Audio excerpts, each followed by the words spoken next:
$1 million policy. Remember, call Big Lou. He's like you, except he's only on number 2. Call Term Provider at 800-777-1225. That's 800-777-1225. For $1 million in term life insurance that you can live with. Call Big Lou at 800-777-1225. 800-777-1225. ESPN 710, Los Angeles Sports. And it is the biggest show on the radio. Mason and Ireland is on for your Monday afternoon. The other thing I wanted to say is I heard Mason Morales talking about Dom and sub. Morales, I guarantee you're a sub, man. Listen, here we go. Olympic fever is all over the place as Team USA continues to go for gold in Paris. Meanwhile, John Ireland is back from the Idaho compound. In studio today with one Ramona Shelburne. Momo sitting in for Mace, who's at a dude ranch, we think, somewhere. We'll find out more as the week goes on, I'm sure. We'll also find out, do the Dodgers have another trick up their sleeve as the MLB Trade Deadline ticks away? That and so much more on this Monday in July. Let's get to it. The biggest show on the radio, Ireland and Momo. We're talking about Bronny in the second round, and we're going to draft our all-star. I mean, what are we doing? What are we doing? Mason and Ireland with Momo here Monday afternoon right now. Good afternoon. Good afternoon. What are we doing? What are we doing? For people who don't know, that is a Funchess impersonation. No, that was me. Oh, that was you? That was the me impersonation of DeAndre. Yeah, and by the way, Greg, I want to start there. And Brian's here. What's up, Brian? How we do? Greg, the MLB trade deadline is now less than 26 hours away. It is tomorrow at 3 p.m. The Dodgers do not play today, so they will not play again until after the deadline. Okay. Now, they made a small move today. Greg, I would describe it as a small move. Would you? Greg, by the way, hosts the Dodger Blue Review every morning. Did you do it this morning? I did do it this morning, 9:30 to 9:55 on the ESPN LA YouTube channel every day. All right, so if you're a Dodger fan, you should watch that. Absolutely. They do that. Can you watch it after the fact? You can. You can go on the ESPN LA app, and you can just look at it, or you can go on the YouTube page and go to the Blue Review section. Oh, it's on the right app, there. too. Okay, good. Yep. So I would describe, first of all, it's Kopech and who's in Edman. Tommy Edman, right. This is a small move, right? Yeah, it's a small move because Edman is nothing. He's not nothing, but he is a super utility guy that has not played 1 minute this year. Yeah, he's had some injury issues. Is he expected to play later? I mean, he's rehabbing right now, but he's rehabbing as a DH. He was always a good defensive player. Well, there's no room for a DH. But yeah, there's no room for a DH, but he's DHing in his minor league outings. They also didn't get the best player in the deal, which was Fetty, Eric Fetty. And we were talking about Pham, and we wanted him, and he went somewhere else, right? Yeah, he went over to the Cardinals as well. So we got Michael Kopech, who's a reliever, and not a very good one this year. 2-8 with an ERA of almost 5. Yeah. Kopech 4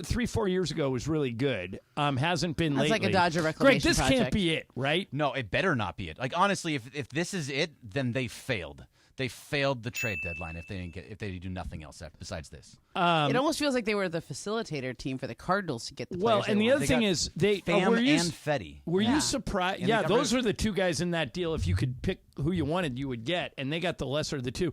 And they gave up on Vargas. Are you surprised at that? A little surprised because he has been up with the club for over a month now. They just don't have a lot of room for him. I think they were done with him. I agree with Momo. There just wasn't much space for him. They gave him the second base job right away last year. He could not get it done. And so it was just time for him to go, unfortunately. They were not giving him at-bats. It was very few and far between. It was just that moment. But they gave up like 3 or 4 prospects at the same time too, which there's a couple that the two you're talking about are the number 16 and number 18 prospects. And I really don't care about prospects, but Greg, you made a good point before the show. The only reason you care is that they could have used those prospects to get somebody better. Right. And they didn't. If they were going to go after a guy like Tarek Skubal from Detroit, like you could have used those guys in that trade. Here's my fear, and Mason disagrees about this. Mason will be here tomorrow for the trade deadline show, so we'll see which one of us is right. I think there's going to be very little movement because there aren't, Momo, as many sellers as everybody thinks they have a chance. Yeah. So all of a sudden, Greg, you got these buyers like all over the place. Like 75-80% of the league is buying, which means if you have Screwball or if you have who's the guy, the White Sox, the left-handed pitcher, Garrett Crochet. Yeah, you have him. You can wait for like a ridiculous haul. And the Dodgers don't want to give up a ridiculous haul, which means my fear is this is it. Yeah, I think you're not. Your fear is unfortunately probably going to come true. I hope not. I really do. But you're talking about something. Sorry, Mo. It's the Cubs are terrible. They're really bad, and they traded with the Rays for Isak Paredes as a third baseman. He's pretty good. Yeah, he's good. Yeah, and the Dodgers were in on that for a while. They were in on it, and that sucked that they lost out on him. So now the Cubs who are And sellers. are going to make deals bought. too. You just mentioned that Justin Turner, who is not what he used to be, but he just moved quietly from the Red Sox to the Mariners. Greg, with no Toronto to the Mariners. Yeah, thank you. With no Muncy, that would have been, I think, a pick that Dodger fans would have applauded. Throw him in at third and see if he gets it back. Yeah, he wasn't really playing third base very well when he left, and now he's a DH. So I just don't. So maybe that's the reason. They just don't have room for it. I have this thing to say out loud that I'm kind of ashamed to say this. Okay, Brian, I need a consult from you on this. Remember last year when the Padres made all this noise by signing? Yeah, they went out and made a bunch of deals. Soto, and they got Bogarts, and they gave Machado all that money, and then they didn't do anything. Are the Dodgers this year's Padres? Well, we'll find out. Like, are the Dodgers just pulling a San Diego right now? Wouldn't the Dodgers have to make a big move between now and tomorrow in order to qualify for that? Yeah, I mean the Padres. The to me were Padres this, did like, a lot, super top heavy team. Did a lot and flopped. The Dodgers are doing nothing and could flop. Well, they did a lot. You're this talking like winter. off season, right? Yeah, true. They got Shohei. Right. They got Yamamoto. They were the darlings of the baseball world the first month. Them and the Yankees, and then just absolute nosedive. This feels different because the entire team's injured right now. Mookie, Muncy, Yamamoto. Freddie's not back yet, is he? No, he's not. His son nobody is knows. sick. Yeah, and so he's taking a leave. Yeah. But everybody's injured. Right. And so this is going to be a big 24 hours for the Dodgers because there is so much on the line. And by the way, I know Greg feels differently about this, Momo. I'm wondering where you are. Greg and Mason are both in the camp that if the Dodgers don't win the World Series, they should change the manager. I think that if they get rid of Dave Roberts, they would be hard-pressed to find someone as good as him. What do you think? I don't think the manager matters that much. Because he's just executing the wishes of the front office? Yeah, it's the front office. It's like that's what they're doing, and I think the only reason to change the manager to me is if he's lost the clubhouse, if guys aren't listening to him anymore, if they openly resent him, or if there's a sort of something's rotten in Denmark feel to it. Greg, what's your argument to get rid of Dave if the Dodgers let's say they don't get out of the first round again, they lose in the first round? What's your argument to get rid of him? At some point, you just need a different voice in the room, and sometimes that's all that matters. It is the voice. Right, but you could get worse. I mean, a different voice in the room. The risk. What has this actually done for you? What is this? You voice win the done? You win the division every year. Nobody cares about divisions. Right. Well, but I'm saying if you don't even make the playoffs, isn't that worse? Well, yeah, but they'll make the playoffs even if no matter who you can manage the Dodgers and you'll make the playoffs. You might not get it all done. You might not do well in the postseason because that's when it matters. I think that's what everybody assumes, but. There's no guarantees. I mean, every team's trying to get better. Sure. And if you fire Dave, number one, do you agree with this? If they fire Dave Roberts, he gets hired in 10 minutes. Of course. Somebody else will absolutely hire him immediately. But at some point, you need a different voice in the room if it doesn't get done. I agree with that, Greg. That he's had a lot of cracks. I would hope that the Dodgers front office has a pretty good pulse on whether or not he's still popular with the players. You don't have to be popular. He's been to the World Series 3 times. Yeah. And he's only won 1. And it was the COVID year, but he's been in the World Series 3 times. Yeah. Has any other man? Maybe AJ Hinch, but it's hard. It's hard to get there. That was Dusty Baker in the third one, so that wasn't Hinch. Yeah, but that's right. But didn't Hinch make it 3 times before the scandal blew him up? I think it was 2. I don't know. And again, my big argument anytime you fire somebody is who are you bringing in.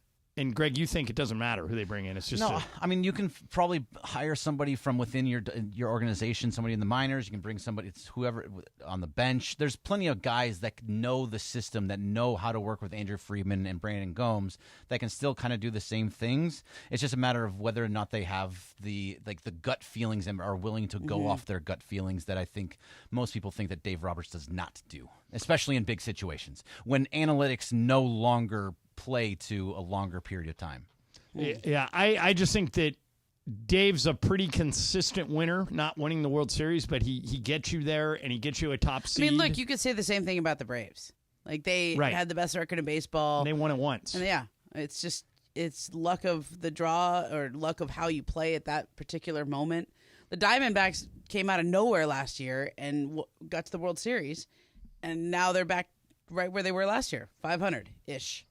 Corbin Carroll sucks. Yeah, he had that sophomore slump. Yeah, he had 1 year. Yeah, really weird. But the Braves are a great example because they lost Ronald Acuna Jr. They lost Spencer Strider, and so that's the same thing that's happening here as well in L.A. You lost Mookie Betts. You lost Yamamoto. You lost the two huge pieces to your puzzle. So isn't that an argument to just wait until they get healthy? I mean, but how many times can you wait? Because that was what it was last year. And Ramona, but keep in mind, Yamamoto and Muncy might not ever get healthy. Right. Yamamoto started to throw again, but Greg, I pointed this out when they gave him the $300 million. He's never thrown major league innings before in his whole life. But he was on the same exact schedule that he was in Japan. So that it's not the workload, the thing that it was. His arm just got hurt. I mean, hopefully he'll be better and be back, but you just never know with those kind of things. I don't think it was the workload is all I'm saying. All right. Did you see LeBron and Kevin Durant and how they basically torched Serbia by themselves? We'll get into the Olympic basketball team. And Jason Tatum did not play coach's decision. A guy that's been 3 times running first team All-NBA. 2 other Celtics did play, and they weren't Jaylen Brown or Jason Tatum. In what world does Derek White play major minutes while Jason Tatum sits? I didn't get that. We'll get into that coming up next. First, let me tell you about BBGO, the official game day snack of the Lakers. That Bergman and I love BBGO. Every time we have a remote and the BBGO truck's there, Bergman and I don't have to eat again for the next 2 days. It's mouth-watering Korean snacks and meals in minutes. You can keep this stuff in your freezer, and you just heat it up, and you're good to go. It's Korea's #1 food brand. It's making the whole world more delicious. They like to say minimum effort, maximum flavor. I get mine at Ralph's, but BBGO is available at all major grocery stores in the freezer aisle. If you don't know what to get, start with BBGO Mandu. Those are MANDU. Those are the largest, juiciest dumplings in the market. Every day is the day to live delicious with BBGO, the official game day snack of the Lakers. Coming up today at 4 p.m. It's the LA Afternoon Takeover with Sedano and Cap. But I thought that nowadays, like if somebody, drops a joint, they're dropping an album. So the joint could be a lot of things. Exactly. Yeah. Just depends on the context that you're using such word. Yes. Okay, so from now on, I can replace everything with joint. Nah, not everything, but certain things. Try. Okay. Go ahead. Let me see. So, like here, for example, like my girlfriend's going to come over to the house here as soon as we're off the air. I'm going to be like, yo, girl, where are we going to have dinner at that joint? That works. That works. That works. I got this one joint that we can go to. Yeah, but wait a second. That's better. That's old school, though. We always used to call a place a joint. What DeAndre just said was better. All right. Try again, Cap. After the show, I'm going to drop a picture on my joint of this show. Nice. Hey, it works. It was a little awkward, but it works. It worked. The delivery took a little bit too long, but it was good. It worked. Sedano and Cap, every weekday after Mason and Ireland. On 710 ESPN.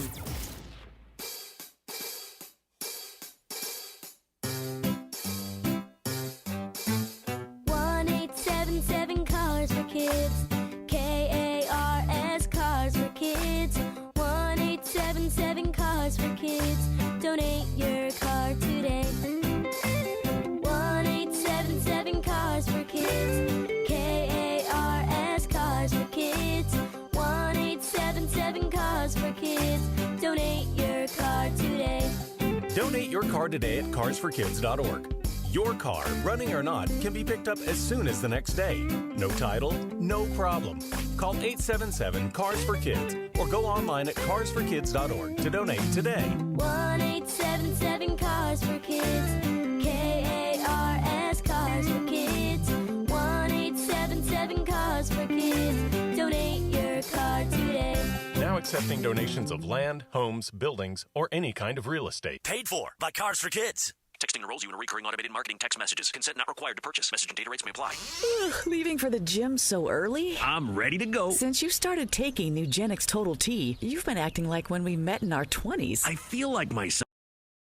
Lower testosterone after turning 40 slowed me down. Nugenix Total T has been a game changer for me. What is it about Nugenix Total T that's different? It's a key ingredient called Tesnor. It boosts free and total testosterone to help you get back the drive and energy from your youth. Total T is backed by 5 clinical studies. I've seen the huge difference it's made for you in the gym, at work, and in the bedroom. I'm so glad I sent them a text for my complimentary bottle. Text ORDER to 321321 right now for your complimentary bottle of Nugenix Total T. Nugenix is the #1 selling testosterone boosting brand at GNC and Walmart. Do it now, and we'll also send you a bottle of Nugenix Thermo X, our newest, most powerful fat burner ever. Absolutely free. Text ORDER to 321321. That's ORDER to 321321.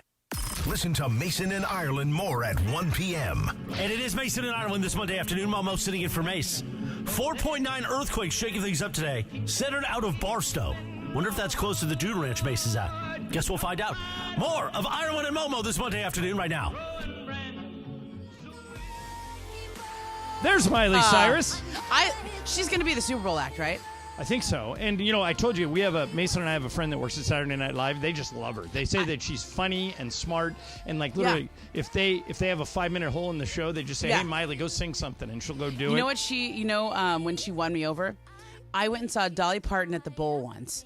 Before Dolly was cool, it was just I just liked Dolly forever, and she brought up Miley Cyrus to do a duet, and she's like her godmother. Jolene. Yeah. And by the way, and I was when I think it was NBC asked Miley Cyrus to host New Year's Eve, she got Dolly to do it with her.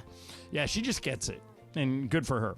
All right, so did you watch USA Serbia? Oh yeah. Okay. Danny and I were up watching, and he's like, "Which one's LeBron?" I'm like, "The guy scoring every time." All right. Now, everybody knows I see the world through purple and gold colored glasses. But am I not right to suggest that LeBron and AD are the two most consistent performers on that team? Durant was the best guy yesterday, but LeBron wasn't far behind. I think LeBron and AD have been the best two players on the team. I agree.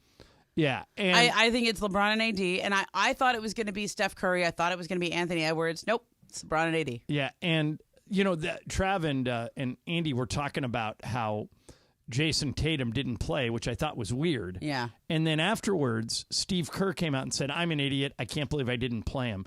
He's got Mark Few and Ty Lue. No, he decided not to play. Well, by the way, Halliburton doesn't play either. He hasn't. Well, Halliburton. Here's why I think Halliburton's on the team. Earlier when they had that scare against South Sudan, who they're playing next, by the way, but they had a friendly against South Sudan. And after the game, Kerr said, our problem was we were too slow. We got run off the court. That's why Halliburton's there. Yeah, okay. He's got the keys to the fastest car in the NBA. The Indiana Pacers had the highest scoring offense. They played at the fastest pace, and it was because of him. Yep. So they wanted Halliburton on the team in case they get into a track meet, and they'll just put him out there and say, you take the ball, and KD and LeBron and AD and Booker are all going to set up around the perimeter and just get him the ball. But he may never play, but I think he's got a good chance to play in the next game. Explain to me why Tatum doesn't get on the court. Okay, so the U.S. against Serbia needed size. Right. Serbia's just got Jokic and a bunch of big dudes, and they got Bogdanovic and some other NBA players that you've heard of. Misic, who's a good point guard in Charlotte. Yeah. They just needed size. Now, the guys who did play have a different skill set. So they played Bam and AD and Embiid and these guys. And then when Kevin Durant came back, he took a lot of those Tatum minutes. And then the other guys who got to play were the shooters. So, You saw Devin Booker got to play quite a bit. Steph Curry plays a bit. And then the two other guys, Drew Holiday and Derek White, all better shooters than Jason Tatum. Jason Tatum's 0 for 6 in three-pointers during the exhibition season. So he's an okay three-point shooter, but recently he hasn't been great. And then Drew Holiday and Derek White are better point-of-attack defenders than Tatum right now. Now, I think Tatum is a great point-of-attack defender. If you told him this is your role, you're going to be the defensive player. But Tatum and Holiday, that's how they make their money in the NBA. So they're in that role. There's two jobs for that. There's two jobs for the shooters, Curry and Booker. And then the playmaker is LeBron. But there's 40 minutes in an Olympic game. You can't find 10 for Jason Tatum. I know, or Halliburton. This is what happens every time in the Olympics. And I actually think it's a bad job on Steve Kerr and USA Basketball's And Steve, part. by the way, Steve admitted this after the game. He should have prepared everyone for this. Right. He should have just said, hey, listen, we're going to have all NBA players who may get a DNP some nights because we're this deep.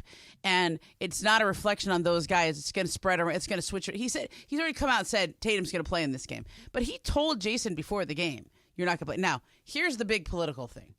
Joel Embiid hasn't been good. Yeah, AD's been better. AD's been better. AD should probably be starting. But I think they must have promised Embiid he's going to start because Embiid could have went and played for France. Or Cameroon. Yeah. And the big issue is, now I can make a basketball argument of why Joel Embiid is starting. He's a better shooter than either of the other two big men. Okay, so Olympic basketball. He can make threes. He can make threes. You space the floor. Good free throw shooter. You've got to be able. He's a better 3-point free throw shooter. And I think and it's in a game like that, you needed size, and Joel is typically a better player than he's been. He's just playing his way back into shape. He was injured. Like, he wasn't even good in the playoffs because he's still coming off that knee injury. So he looks like a guy playing his way into shape who gave a commitment back when he was healthy. And now I feel bad for Joel. He's getting booed everywhere he goes in Paris. Because he's in France. He could have played for France, and he did. I don't know why people thought he was playing for France. He's not French. He's from Cameroon. He's never lived in France. Isn't Cameroon a French territory? Not anymore. They speak French, but they... Right, but I mean, I think he qualified as a French citizen is why. They gave him a French citizenship a few years ago as a way of trying to recruit him. Okay. So I think France thought they were recruiting him to play for France in these Olympics. I kind of wish he would have played for France just because I wanted to see the front line of Embiid, Wemby, and Gobert. I think it would have just been really fun to watch. Yeah. But he lives in the U.S. He's been in the U.S. since high school. Right, and that's what he wanted to do. So, more power to him. Let me ask you guys this. So, the NBA, this thing with TNT. That got interesting. Right. Do you think TNT never wanted to renew with the NBA all along, or did they fumble it? They fumbled it. Okay. I think the opposite, though. I think the NBA did not want to renew with TNT. I agree with you. Now, I don't think they're going to. No. So here's my question. Charles Barkley came out and said he doesn't want TNT to sue the NBA. Specifically, he says the NBA clearly wanted to break up with us. That's your point.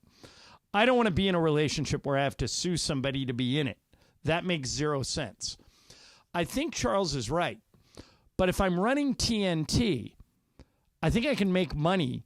I think I can get the NBA to pay me to go away. So, Greg, if you were running the Warner Brothers Discovery, TNT, would you sue or just walk away? I think just walk away. I think Charles is right. Why do you want to be in business with somebody that absolutely does not want you? I have the opposite. Go ahead. I would sue just because I think he's trying to force them to pay him off, and I think they're going to pay him off. Yeah, they probably will because they're making so much on this new deal. Right. Here's the larger issue. TNT is not they've really fumbled it when it comes to streaming. They just haven't.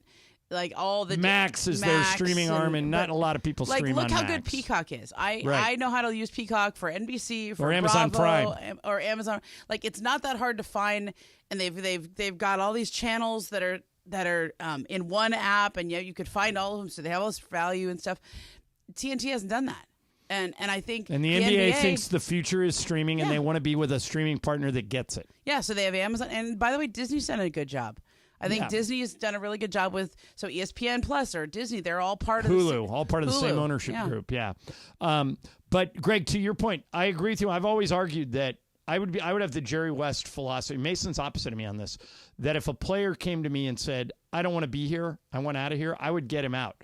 Mason would say, "Go pound sand. Yeah. You have a contract. You're staying here." I think Barkley makes a lot of sense when he says, "Why would you want to be in a relationship where they clearly don't want to sue it?" I don't think that the lawsuit is about getting the NBA back. I think it's about getting paid off. Okay. I also think Charles, this is they're going to teach business classes on what Charles has been doing. Okay, Charles started off his negotiating position by saying, "I'm just going to retire." Right.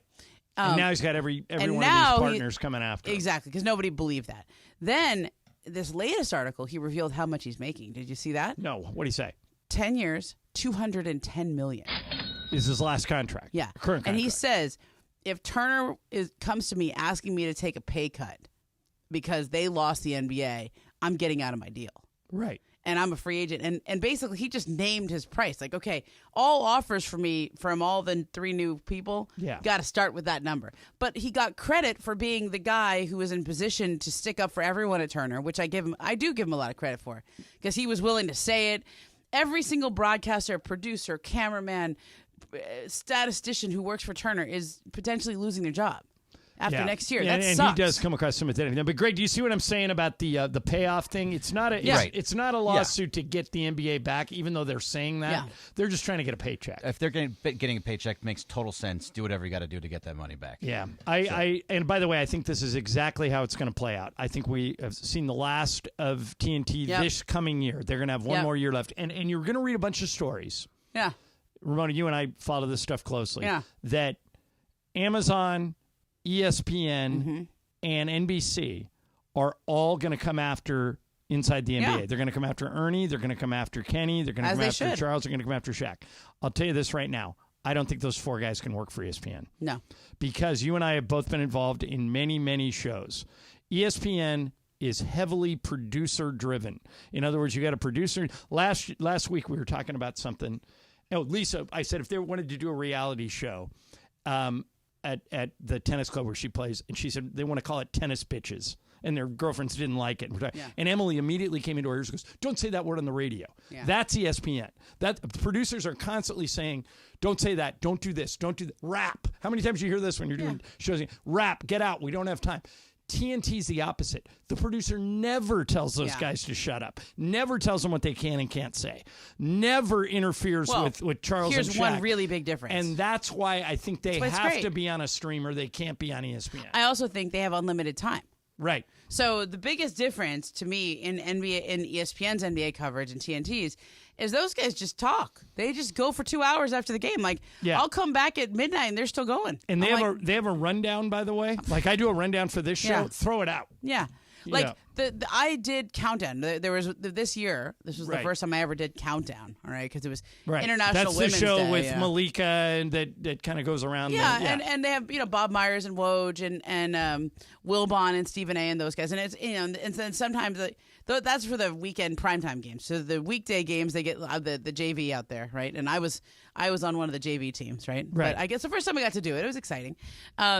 And I realized how produced it was. I mean, they were calling me the day before. What do you want to say on this? And this is the 2 games. And TNT does none of that. And you could make the argument on one side that the producers are just doing their job. Yeah. They're providing content and they have to have a roadmap. But with that particular show, with Charles and Shaq, Ernie's the only one doing homework. Yeah. Ernie has a roadmap, and but he's smart. Yeah. And he knows if they get into an argument over something, he just gets out of the way. Throw the rundown out. It helps out. that those guys have something to say. I think they could end up on Amazon because I know all the guys that run Amazon Sports. They're super smart and they're super progressive, and they're going to get out of the way. I will say this, though. I think what ESPN has done with McAfee's show shows me... Okay, interesting you bring that up because I thought the same thing. Maybe they're changing. Maybe this was something under the Norby Williamson umbrella that or just the way things have been done. But I don't. McAfee does whatever he wants. What Inside the NBA does. He goes crazy. But that was part of his deal, and he produces the show himself. Right, so he can walk away at any time. And also he's not taking any direction from anyone. These are his producers, his guests, his whatever. And he's like, I'm doing it my way. You brought me here because I did it this way. Don't change me. And it's interesting because like the way now, I wonder though, because I'm a big SportsCenter girl. I like watching SportsCenter. I like nothing more than heavily after, produced. Then I could sit there and watch the same SportsCenter 4 times in a row. Yeah. And I'm like, I already saw this. How many times have I seen this highlight? But I still watch it. Yeah, just to see what they're going to say. Yeah. All right, coming up next, we'll spin the wheel of questions. Momo in for Mace. Greg's here, Brian's here, Mason in Ireland, ESPN LA.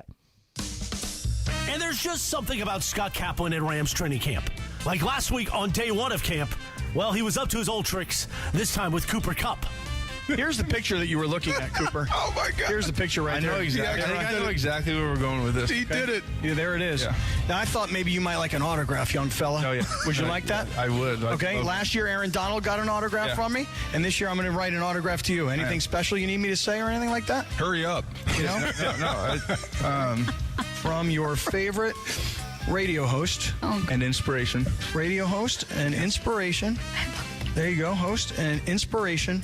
Okay, there you go. Still have those glasses? Yeah, I got them. You want to borrow them? There might be a situation where I might need whatever those are. There you go. I can't wait to put this on my wall. Thank you. Aaron Donald's got one on his wall from last year, too. Cooper Kupp. Thank you, Coop. What a man. What will Cappy get into today? Don't miss Cap and Rams Super Bowl champion DeMarco Farr, live from Rams training camp at LMU, coming up at 4 p.m. this afternoon on your home for Rams football, 710 ESPN. Hey, guys, it's Cappy here, and let me talk to you about this issue of dealing with your homeowner's insurance. So your home floods, right? You have a big giant flood at your house, and you realize that the insurance adjuster is trying to pay you so little that you won't be able to repair the damage. That is when you call Avner Gatt. Avner Gatt is a public insurance adjuster who is on your side. Look, you can try and negotiate with the insurance company yourself. I've tried. You're going to find out very quickly it is not that simple. Avner Gatt and his team negotiate on your behalf to make sure you're getting the best possible outcome, not the insurance company.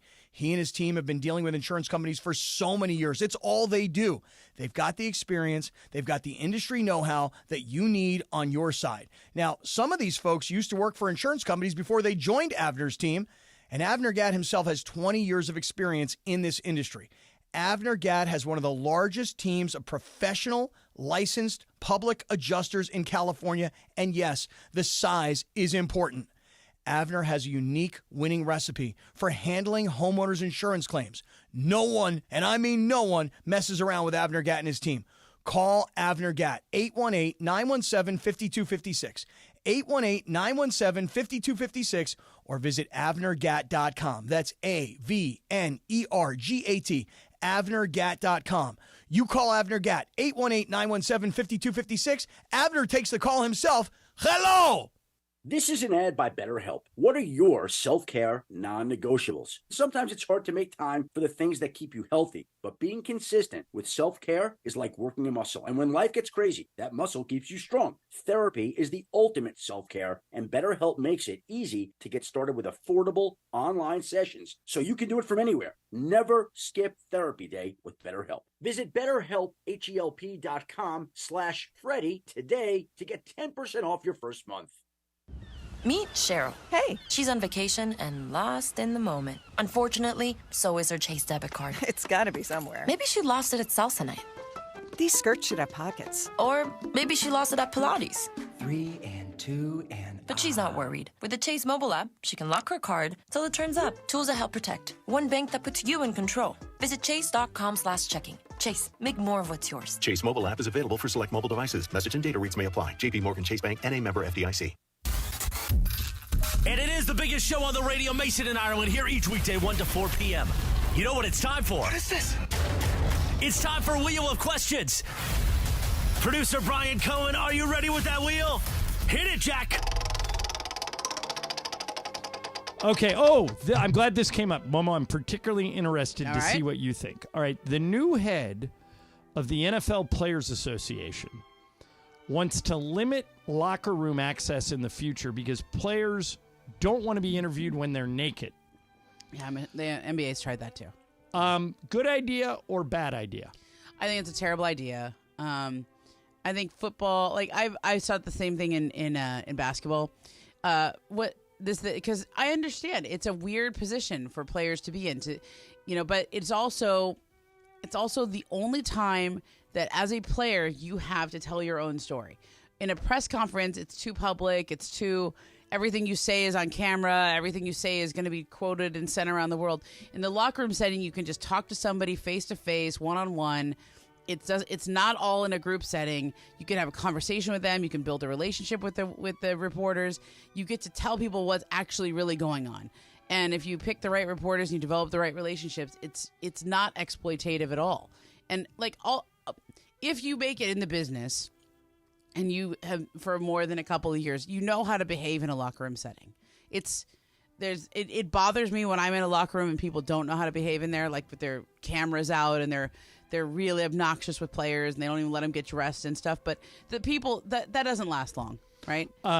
Greg, we now have, what did we figure out the other day? 500 hours of live events around here. Yeah, it's like 470 something, but with wow. the network. Yeah. Okay, with network, so if all 500. the teams got together and called you and said, "Hey, look, we're going to limit post-game access because we don't want our players doing interviews when they're naked." It sounds, when you put it that way, reasonable, but would you be for it or against it? So, I mean, I would whatever the players want, but I'm going to just kind of lean towards Momo here because she's the one that's actually goes into these locker rooms. I don't talk to anyone when they're naked. You wait for them to get dressed. If it's not exploitative, then that's totally fine. If you are the authority on this, so I would trust. I would what you have to literally say, never but go up to somebody when they're not dressed. I'd be like, "Do you need a minute to dress?" And I turn around and I wait for them to get dressed. The problem is, you're you're one. You do that, but nobody else. Maybe there's other people. You were saying there's other people that don't. Most people not everybody's are respectful. normal. Brian, what do you think? If they came to you with that request, said, "Hey, man, we're gonna, instead of letting you in 15 minutes after the game, we're gonna let you in 45 minutes after the game when everybody's dressed." Yeah, I don't really like it because some of my favorite sound bites come from right after in the locker room. You know, it's so raw, and like Momo said, they could tell their own story. I mean, the Marshawn Lynch, all that great sound bites of him, classic. Just press conferences are like produced. They are like correct. Nobody tells you the truth in a press conference. Here's why I think when people hear the way I presented it, like of course that they should let them get dressed, blah blah. Here's why it wouldn't work. If you give them this, okay, they're going to ask for even less. Nobody likes doing this. Here's an offshoot of it. Yeah. The NFL announced yesterday they're going to require head coaches, to do 2 interviews in game every game. Wow. And you read that and you think, wow, why? Why would they make them do that? The truth is they already do one now. Yeah. You know, they normally grab the coach that's ahead coming off the field at halftime. It's not that big of an ask. No, it's not that big a deal. And one thing is, Greg, is like in our position where we have all these teams. We have the Rams and we have USC and we have the Lakers and we have LAFC and we have the Kings and the Angels. We have all these teams. What we want is more access, not less access. I would argue that even though we have the Lakers, okay, that we have limited access to them now. Yeah.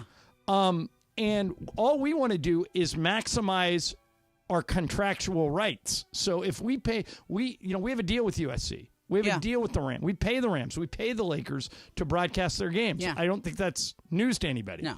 So what we want, where somebody's sitting in Greg's chair as manager of audio operations, he wants as much content as he can get. If we can grab a player at halftime, if we can grab the coach at halftime, if we can grab players right after the game, we'll put it all on the air. What we want is to serve sports fans best we can. Mm-hmm. And the minute you start saying, okay, to limiting access, it's a slippery slope. Yeah.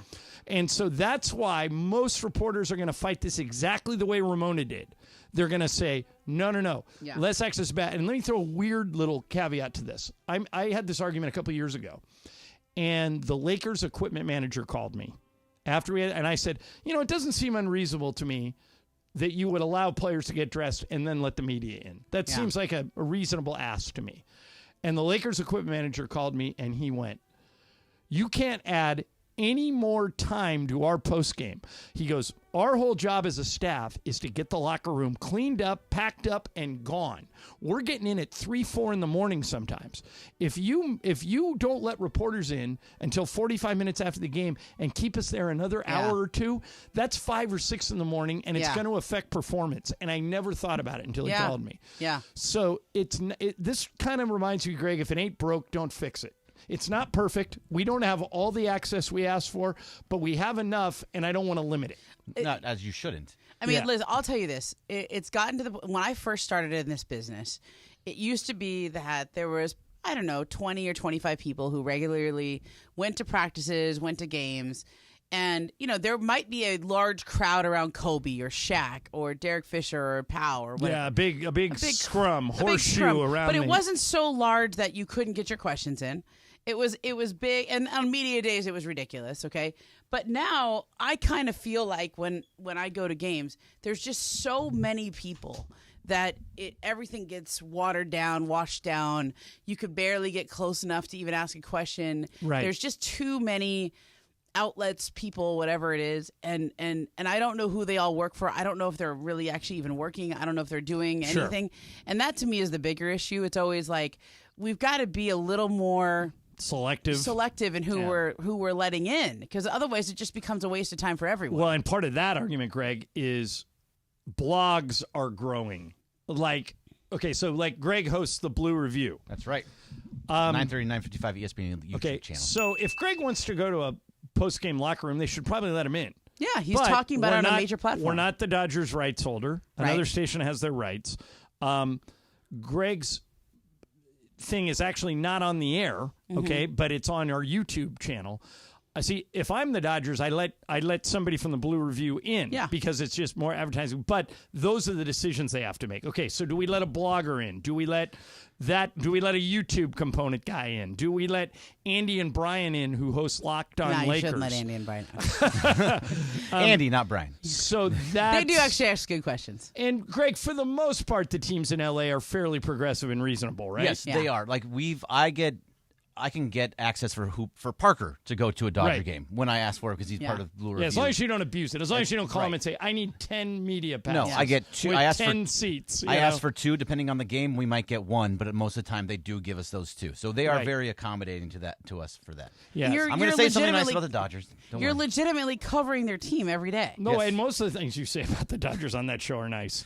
Well, no, I'm very, very real. I'm probably more negative than positive on that show. Right, but that's just me. Yeah. True. That is just you. All right, coming up next is Sports Graffiti. Yeah. You guys can talk about anything we've talked about in the first hour, and even stuff we haven't talked about. You can anything. It's your chance to sound off. 877-710-ESPN. Greg's going to answer the phone. He's going to ask you your name, and then the next time you hear, you'll be on the air. I'll say, Ramona, you're on Sports Graffiti. Go. And you got 15 to 20 seconds to say whatever you want. We're going to do that next. 877-710-3776. Easier way to remember it. 877-710-ESPN. Open the phones. Sports Graffiti's next. ESPN LA. Travis and Sliwa. All the way live from LA Live. Coming up tomorrow morning at 10 a.m. This is how a revolution in sports starts, Al. We're gonna make the United States the handball mecca of the world. I don't know you said France is number 1 seed? Yeah, France is number 1. Norway is right behind them. I think the Netherlands are we in top it? 5. No, I think this is similar to soccer. We're just nowhere in it. Yeah, we have a team, but we're not going to win. Yeah. We need to build our own golden generation of handball players so we can really compete at the highest level. Especially here in Southern California, we have some of the best athletes in the world. Sure. Why can't we put some of those athletes to go play some handball? Concussions happen. That's a good question. Injuries happen. What if we took everybody that's playing soccer, put them into handball? I always got the president of the USA Handball Association. It's the Mid-Morning Spectacular. Don't miss Travis Lee, live from LA Live. 710 ESPN. Hey guys, it's Sedano. NextGen is the official AC heating plumbing company of SoCal sports fans. That's right. NextGen is the absolute best in the biz and has thousands of 5-star reviews online to prove it. And right now, you can get an $88 drain cleaning and they'll add in a free plumbing camera inspection. So if you're sick of dealing with a slow drain, just call NextGen at 833-3-NEXTGen. That's 833-3 NEXGEN. NextGen includes water, plumbing, heater, and AC safety inspections. Prioritize the safety of your loved ones at home. NextGen is the only name you need to remember for a safe and comfy home. And if you're concerned about the air quality in your home as well or have allergy problems, call NextGen and breathe easy with indoor air quality solutions to fit any budget. So call them at 833-3NEXTGen. That's 833-3NEXGEN, or visit them online at nextgenairandplumbing.com to schedule your appointment today. NEXGEN. Call 833-3NEXTGen. 710 ESPN, your home for the 17-time world champion Lakers. KSPN Los Angeles, a good karma brands radio station. Listen to Mason and Ireland more at 1 p.m. And it is Mason and Ireland, your Monday remote sitting in for Mace. Seems like a perfect time on this Monday afternoon for another edition of Johnny I defending Nice Guy Dave. Yeah, I just think that Dave's a pretty consistent winner, not winning the World Series, but he gets you there. Never gets old, does it? More of Ireland and Momo, your Monday afternoon right now. Yep, you're absolutely right, Morales. John loves his Nice Guy Dave. Wants him around forever. 50 years. I'm like the only Dave Roberts supporter at this station. Yes. Everybody else would fire him now. I don't get it. End of the year. When he flames out. All right, it's time for Sports Graffiti. I'll call your name, and you have 10 to 20 seconds to say whatever you want, and we'll start with John. John, you're on Sports Graffiti. Go. I can argue that actually Dave Roberts is doing his best job he's ever done. Look at all the injuries. I mean, look at this patchwork starting pitching staff. Are you kidding me? Right, but John, if you make that argument, around here, you will get shouted down. I'm telling you, they are the people that work at this radio station have pitchforks out around Dave Roberts, and I'm with you. I don't get it. Here's Molly. That was our argument last year for Dave Roberts, and they still won 100 games. So no. Molly, you're on Sports Graffiti. Go. Hi, J.I. Welcome back. In honor of Bert Lebergy hosting the Olympic Review now, are you concerned for the next 2 weeks that your show might be impacted because Bergie's going to be on every show? And I just wonder how this is going to affect you guys. I fully support the Olympic, what are we calling that thing, Greg? Scoreboard, medal update? What are we calling it? It is the medal count. And I was only on Travis and Sliwa this morning because Sliwa was on vacation. Sliwa will be doing Travis and Sliwa's for the rest of the day. No, I say more power to you with Olympic updates, and especially because it is sponsored by Islands, who gave my autistic son a job when they didn't have to. I am very, very Team Islands. So, Greg, as many as you want, go for it. I love it, Ireland. As many medal updates if you want. Well done. I'm scared to take this call next because of the name. Oh, boy. Mason, you're on Sports Graffiti. Go. This is Mason 2.0, but not the one that you Okay. All right, good. I'm relieved. What do you got? No, hey, really quick. So you guys are talking about stuff going on in the Olympics, whatnot. I think one thing that we're missing that's really turning me on, and I'm not watching WNBA, I don't care for it, women's rugby. That thing has got me glued.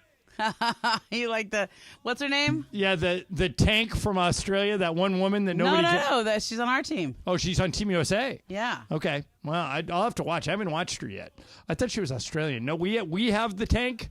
I think we got the tank. She's from Massachusetts. All right, Mike, you're on Sports Graffiti. Go, Mike. Listen, I don't know what's going on with Dave Roberts, but if you remember Saturday's game, we had Robleski. He only had to get one out. He pulls them. Then the next day, he's got a River Ryan, one out. He pulls them. This is why he's got to go. I just don't get it. What is wrong with keeping these guys in for one more out? Mike, I'm with you on this particular thing, but Greg, is that Dave or is that the front office telling Dave to pull him? It's a little bit of both. So the fact is that Robleski had 2 on and 1 out. He got an extra out, but it was 2 on and 2 out. Could have very well gotten out of hand. And it did get out of hand when they brought in Evan Phillips, and it happened the same time. Same thing happened on Sunday. I would have loved to have let them finish that out and see what they can do under pressure like that. Yeah, but again, I'm not so sure that that's not the front office telling Dave he has to do that. Yep. I don't know if we'll ever get a straight answer on that. River Ryan was his second start. Like, you got to just give him a little break. Don, you're on Sports Graffiti. Go, Don.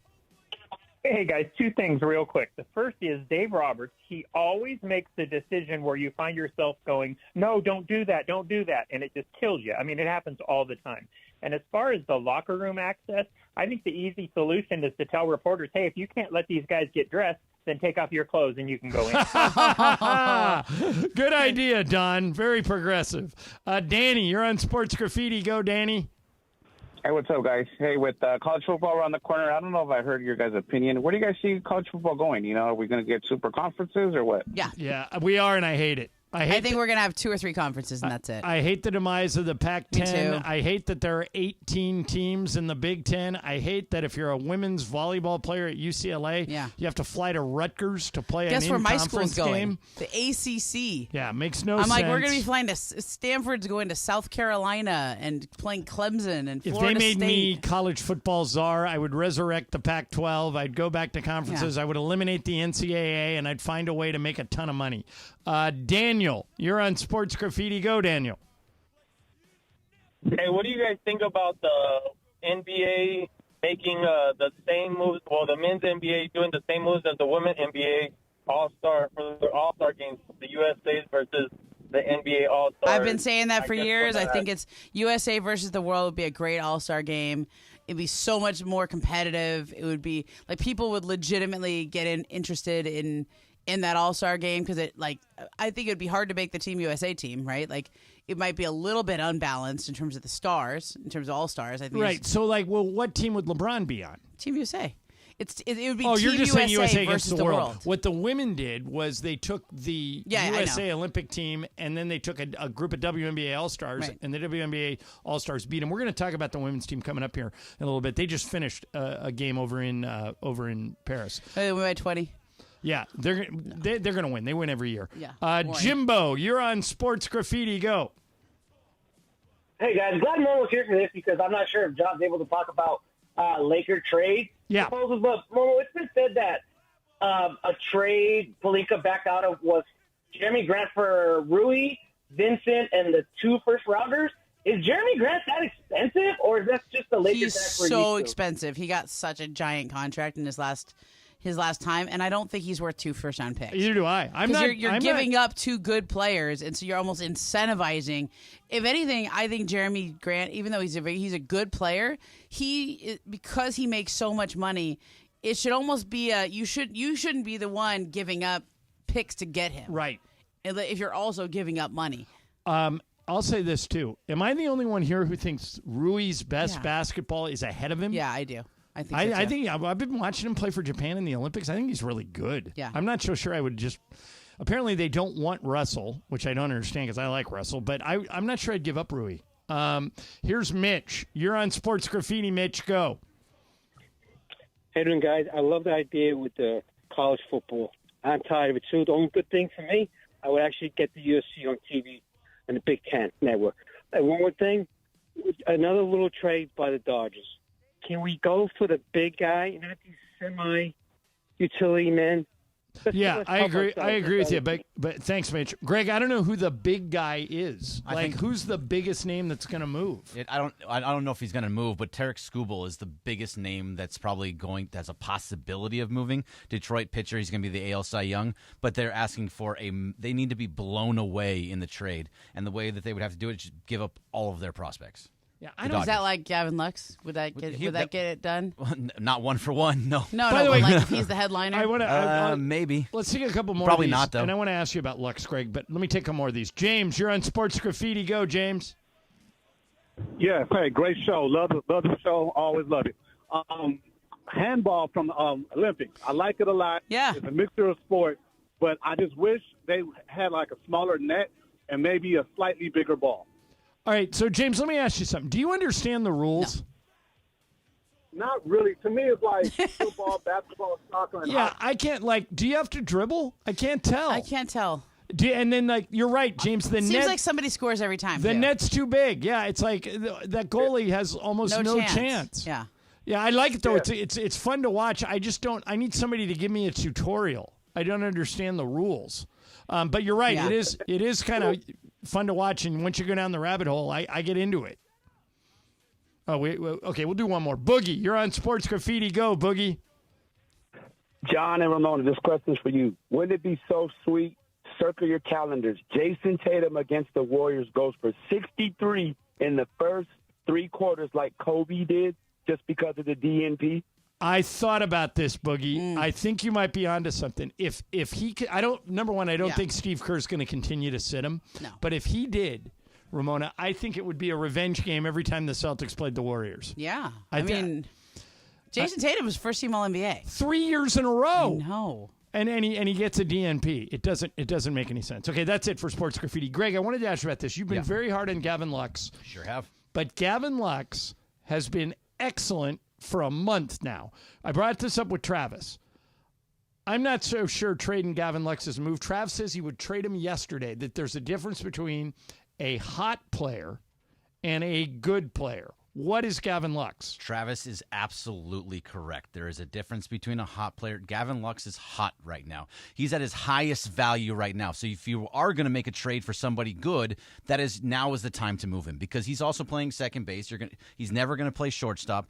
Mookie Betts is going back to second base. He is going to be the second baseman. So you don't need him there. He can't play anywhere else. Why wouldn't Mookie Betts go back to right field? No, he's never going back to. He's going to save his body at second base. So it was his choice to move from right field to second base. You can get out. So he's not going to play shortstop. He's not going to play shortstop. No, because they have Nick Ahmed. No. Rojas is hurt right now, but he's going to come back. When he comes back, he will be the shortstop. Okay. He's a very good defensive shortstop, and he's fine. Yeah. And so if they don't trade for an outfielder, it's Pages, Jason Hayward, and who? And Teoscar Hernandez. Oh, he's been the best one. Yeah, and he's the best one. So second base is not a position of need for the Dodgers, and Gavin Lux can play nowhere else. He's hot right now. So if you could trade him for pitching, you would? 100% he goes. We need him right now because everybody's injured, and he's actually playing well.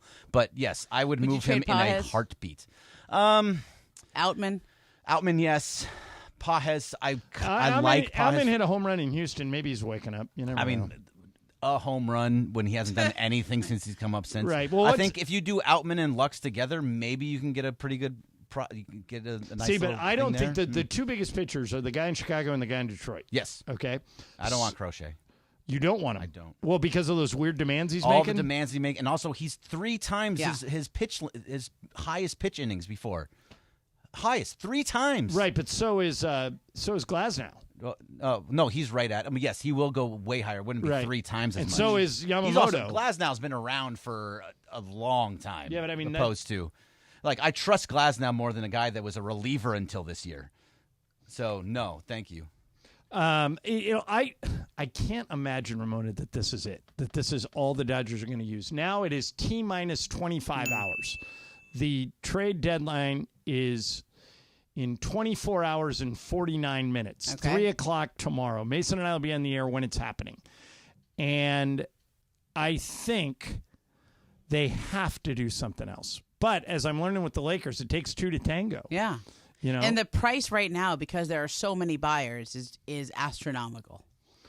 Right. And so that's why I think it's going to paralyze the trade deadline. This is why I want the NBA to rework the CBA. It's too restrictive, and now nobody's making trades. Nobody's signing people. It's limiting player movement. Yep. Player movement is good in every sport. All right, let me tell you about ZipRecruiter. If you are hiring, it can take up to 11 weeks on average to hire for an open job. You don't need to waste that kind of time. If you're listening today, you can try ZipRecruiter for free at ZipRecruiter.com/LA. Ian Siegel, the guy who invented ZipRecruiter, puts it this way: we don't leave anything to chance. ZipRecruiter uses powerful matching technology to quickly find and send you the most qualified people for your roles. You can check them out. 1 click, you can get in touch with them. How fast does it work? 4 out of 5 employers who post on ZipRecruiter get a quality candidate within 1 day. So speed up your hiring process with ZipRecruiter. See why 3.8 million businesses have come to ZipRecruiter for their hiring needs. Again, go to that website to use it for free. ZipRecruiter.com/LA. ZipRecruiter, the smartest way to hire. And there's just something about Scott Kaplan at Rams training camp. Like last week on day 1 of camp, well, he was up to his old tricks, this time with Cooper Kupp. Here's the picture that you were looking at, Cooper. Oh, my God. Here's the picture right there. I think I know exactly where we're going with this. He did it. Yeah, there it is. Yeah. Now, I thought maybe you might like an autograph, young fella. Oh, yeah. Would you like that? I would. Okay, last year Aaron Donald got an autograph from me, and this year I'm going to write an autograph to you. Anything special you need me to say or anything like that? Hurry up. You know? From your favorite radio host and inspiration. Radio host and inspiration. There you go, host and inspiration. Okay, there you go. Still have those glasses? Yeah, I got them. You want to borrow them? There might be a situation where I might need whatever those are. There you go. I can't wait to put this on my wall. Thank you. Aaron Donald's got one on his wall from last year, too. Cooper Kupp. Thank you, Coop. What a man. What will Cappy get into today? Don't miss Cap and Rams Super Bowl champion DeMarco Farr live from Rams training camp at LMU, coming up at 4 p.m. this afternoon on your home for Rams football, 710 ESPN. Hey, it's Travis. And Slee. By now you have heard about our good friends at the law office of Joseph S. Normand. When my son Bobby was in an accident, we called Joe and he hit it out of the park. That's why I trust Joe. No insurance company is ever on your side. Anything you say to them can and will be used against you. Joe and his team will treat you like family, get you the medical attention you need, and the max compensation you deserve. Call 213-747-2000. That's 213-747-2000 or visit normandlegal.com. The law office of Joseph S. Normand. I have to say thank you. Yesterday at the carne asada, I was the star of my family gathering. Me? I'm just the butcher at Northgate Gonzalez Market. You're the one who gave me the best advice for cooking the espaldilla, and the familia, they loved it. Thank you. I will never forget. Cook it over medium-high heat for 15 minutes and use the thermometer. Now, I make the best espaldilla in the family, and it's all thanks to you. Well, thank you. It's a pleasure for me to be able to help. You really are the mero mero of the carne asada. At Northgate Gonzalez Market, los mero meros of the carne asada have the best tips for a perfect carne asada. Preparation, the selection of meats, or any side dishes, whatever you need, lo tienen. They have it. Find a store near you at northgatemarket.com. That's northgatemarket.com. Northgate Gonzalez Market, every visit has a story.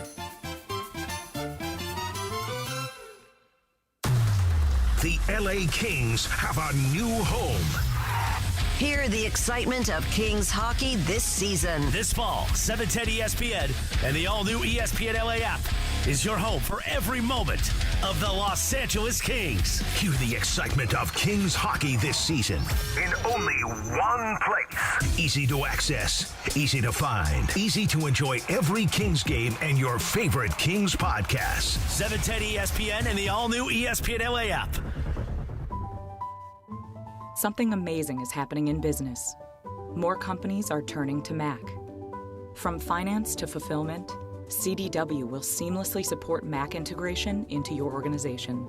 With the power of Apple Silicon, best-in-class security, and compatibility across your favorite apps, your team will have the performance they need and the tools they love. Make amazing happen. Mac and CDW. Learn more at cdw.com/Apple. Summer's just getting started, so fill your cooler with the smooth and refreshing taste of Twisted Tea Hard Iced Tea. It tastes like real iced tea because it's made with real brewed tea. And with a 5% kick of alcohol, Twisted Tea is perfect for the beach, the lake, or wherever you're hanging out and day drinking with your friends. Look for the bright yellow cans. Twisted Tea Hard Iced Tea. Keep it twisted. Twisted Tea Brewing Company, Cincinnati, Ohio. Please drink responsibly. And it is Mason and Ireland, your Monday. Momo sitting in for Mace. The MLB Trade Deadline is ticking away. Moves are happening. What kind of moves will Cappy be making today at Rams training camp? Don't miss Cappy and DeMarco Farr with more tomfoolery and hijinks live from LMU coming up today at 4 p.m. On your home of Rams football, 710 ESPN right now. More of Ireland and Momo on your Monday afternoon. It is Momo in for Mason in Ireland. We got What's Up Fool coming up later this hour. We also have Game of Games today. It's Momo's game, and anytime that happens, it's always I think this one might be good. All right, good. It's either really good or really bad. Few times is in between. Hey, Bergman, you went to Cosm over the weekend. How is it? Oh, I went on yesterday. It was incredible. Well, first of all, explain to people who don't know what we're talking about what it is. So Cosm it's called shared reality. So you go in and you sit down, you're in very comfortable seats, and they give you food and drinks. It's right next to SoFi Stadium, right across the street from SoFi and Intuit Dome, and it is just this huge screen. So I saw Cirque du Soleil, and it felt like they were right in front of me. It felt like I was watching them. Did you take Riley or no? No, I went with my girlfriend. Okay, but you would recommend it? Yeah, absolutely. I thought it was decently priced. You can go in there, and it honestly does feel like you're watching the actual show. And at times, I was watching it, and I start to clap because they were doing something cool, and I realized, and then you realize they can't hear you. I'm clapping for it's like clapping screen. in a movie. Yeah, right. They also showed some really cool stuff what they're going to do for football. I saw they did an NFL one. It looks like you're standing on the sidelines. So here's my question. So you basically paid what, $60 a ticket for watching a movie? Yes, but it is a very large IMAX movie that you feel immersed in. Yeah, it's a visual experience. Yes. They don't like to be compared to the Sphere. They think they're a different thing than the Sphere. They are. But when I went to the Sphere, I haven't been to Cosm yet. Bergman's gone, Mason's gone. You should go. I would have paid that, and I would have paid twice that. It's this whole immersive. But you actually saw a real band in live. No, not when they went to the Sphere. Yeah, I did. When I went to the Sphere, I did. But no, what he's talking about though is he sees this O show. It's like a closed circuit of O. Right. But you think it was worth doing? Yeah, it was. With O, O is in water, so it feels like you're sitting on the edge of the water. But they also give you all these different cool shots that you would never see if you went to the actual show. Like they give you overhead shots, so you see what's happening all the way around and what's happening. So it's totally immersive. There's video on every wall and on the roof. Yeah, and all of it, and just like you can see shots from underwater, so you can see like when there's scuba divers that are just like hanging out there that you would never see in the show. It was very cool. Is it appropriate for kids or probably not? Yeah, it depends on what show you go to. But like if you would take your kids to O, then you can absolutely take them to this. Yes, the venue is very kid. How expensive is this compared to the actual live show of O? So the live show of O, I think, is somewhere around like $75 to $100. So it's not crazy less. But it's still this. I mean, this is in Los Angeles. So you don't have to go to an event all the way. I'm all in on these super great. Visual things. I just think it's a different way to experience stuff. And so it's like the VR glasses then. A little bit, except you don't have to wear those stupid glasses. Yeah, that's true. And also, you don't have. It's not like a 3D. It's coming at you. It's not 3D. I'm not good with 3D. And I'm not good with 3D either. This was great. I honestly, I would not say it wasn't if I thought it was bad. I thought it was amazing. But I mean, should it be almost as expensive as the live show? Well, I think for now it is because it's new. But I would imagine those prices may come down. We'll see. And the other thing is. You went to Barbie at the Hollywood Bowl. I hope you took Riley to that. No, I didn't. It was also I don't have Riley. I didn't have Riley this weekend. So you went with your girlfriend to Barbie at the Hollywood Bowl. Yeah, they wanted to go. It was with her and her friends, and she wanted to go. It was very.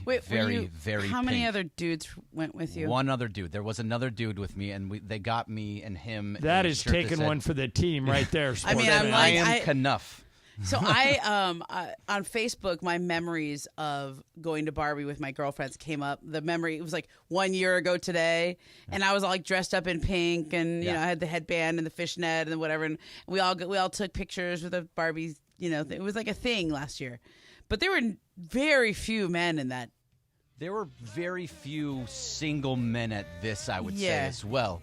But it was also like it was fun. I didn't need to see a movie and sit there for a movie. I don't know. It wasn't they for just me. Played the Barbie movie? It wasn't They played the Barbie movie and they had an orchestra. It was an all-female orchestra, which was cool. They talked about how it was a majority women of color as well, so that was cool. Okay. But the Barbie movie there was no live action or anything? No live anything. So if they would have stopped when they sang songs like Ken, I'm Just Ken, and they had somebody come out and sing, I think that would be cooler. Yeah, that's a little more elevated. That would be more what I wanted. I didn't need to sit there and watch a movie to a soundtrack. All right, let me ask you guys a couple of questions. Did you see where Anthony Edwards, who is a good athlete, he played like every sport in high school? Yeah, he is a really good athlete. He's like Bo Jackson.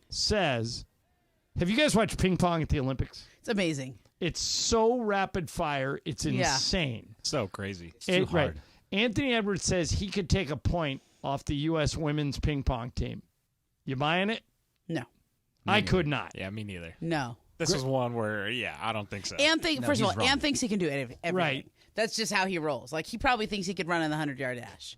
He probably thinks he could be a long jumper. Well, he was the number 1 rated Pop Warner running back when he was 12. I can see that. Yeah. I mean, I bet he said he's really good at baseball too, which I can. He's Bo Jackson. That's the kind of athlete he is. I still don't think he can take a point off of these women. I've watched the Olympic ping pong. It's crazy. Yeah, I don't even know how they see the ball. Yeah. It's moving so fast. Yeah. It's crazy. All right. And did you see this story? The Angels, boy, they cannot get out of their own way. Oh, they just traded their closer for their 3rd round draft pick. Oh my God, I saw is refusing to sign and going back to Texas A&M. He becomes only the 5th player of over 500 drafted in the first 3 rounds not to sign the team that drafted him over the past 5 years. Ugh. And so, again, only 5 guys over 500 drafted in the first 3 rounds over the last 5 years. Only 5 haven't What's signed. his story? He said, I love it at Texas A&M. We made it all the way to the College World Series and we lost. If you don't give me a deal that I love, I'm going back to college. Wow.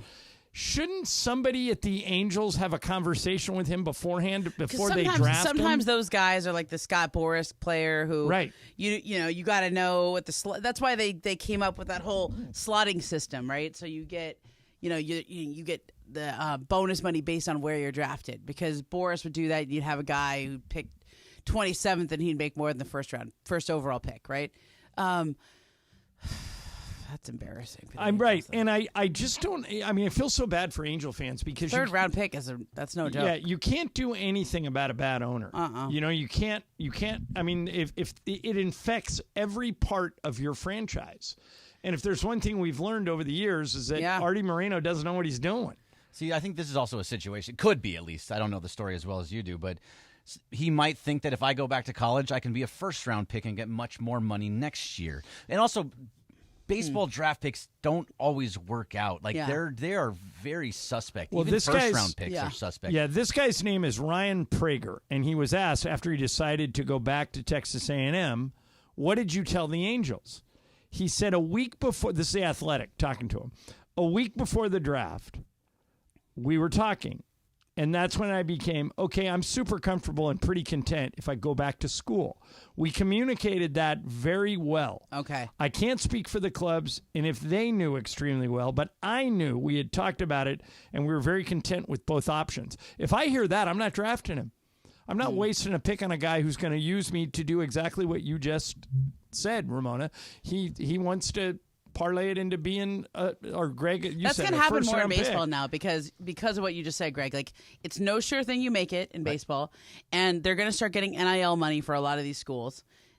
They're going to get name, image, and likeness money. Plus, schools are going to, that degree is worth more. You can still get drafted a few years later. And baseball, like, yes, you do get old quick in baseball, just like you do in basketball. Like, that's why Dalton Knecht fell in the draft, because he was older. So people think you don't have as high of a ceiling, but because of how few guys really make it, I would stay in school. If they're paying you to stay in school. Well, and here's something that's going to make it worse. College baseball insider Kendall Rogers said on his podcast, a lot of this has to do with the Angels. Prager had a very clear idea of what he was going to sign for, and the Angels were unwilling to do that. Most of it is that the Angels botched this whole thing. Oh. So if you knew what his asking price was and you knew he was happy at Texas A&M, why did you draft him? Doesn't this sound like Artie Moreno just being cheap? He was like, okay, look, we're not going to sign him. I don't want to sign a 3rd round pick for that much money. I'm just gonna draft him and just to say I drafted him. Greg, I would love to go there, but I wonder if Artie was even involved at his level on this. I think this is Perry Manazian and I think everything is Artie Moreno's space. He wants to be involved. Yeah, but and he's just terrible at everything. I feel so bad for Angel fans.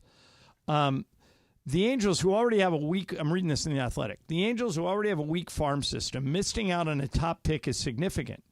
Prager had a 2.2 ERA and 19 starts for the Aggies this season.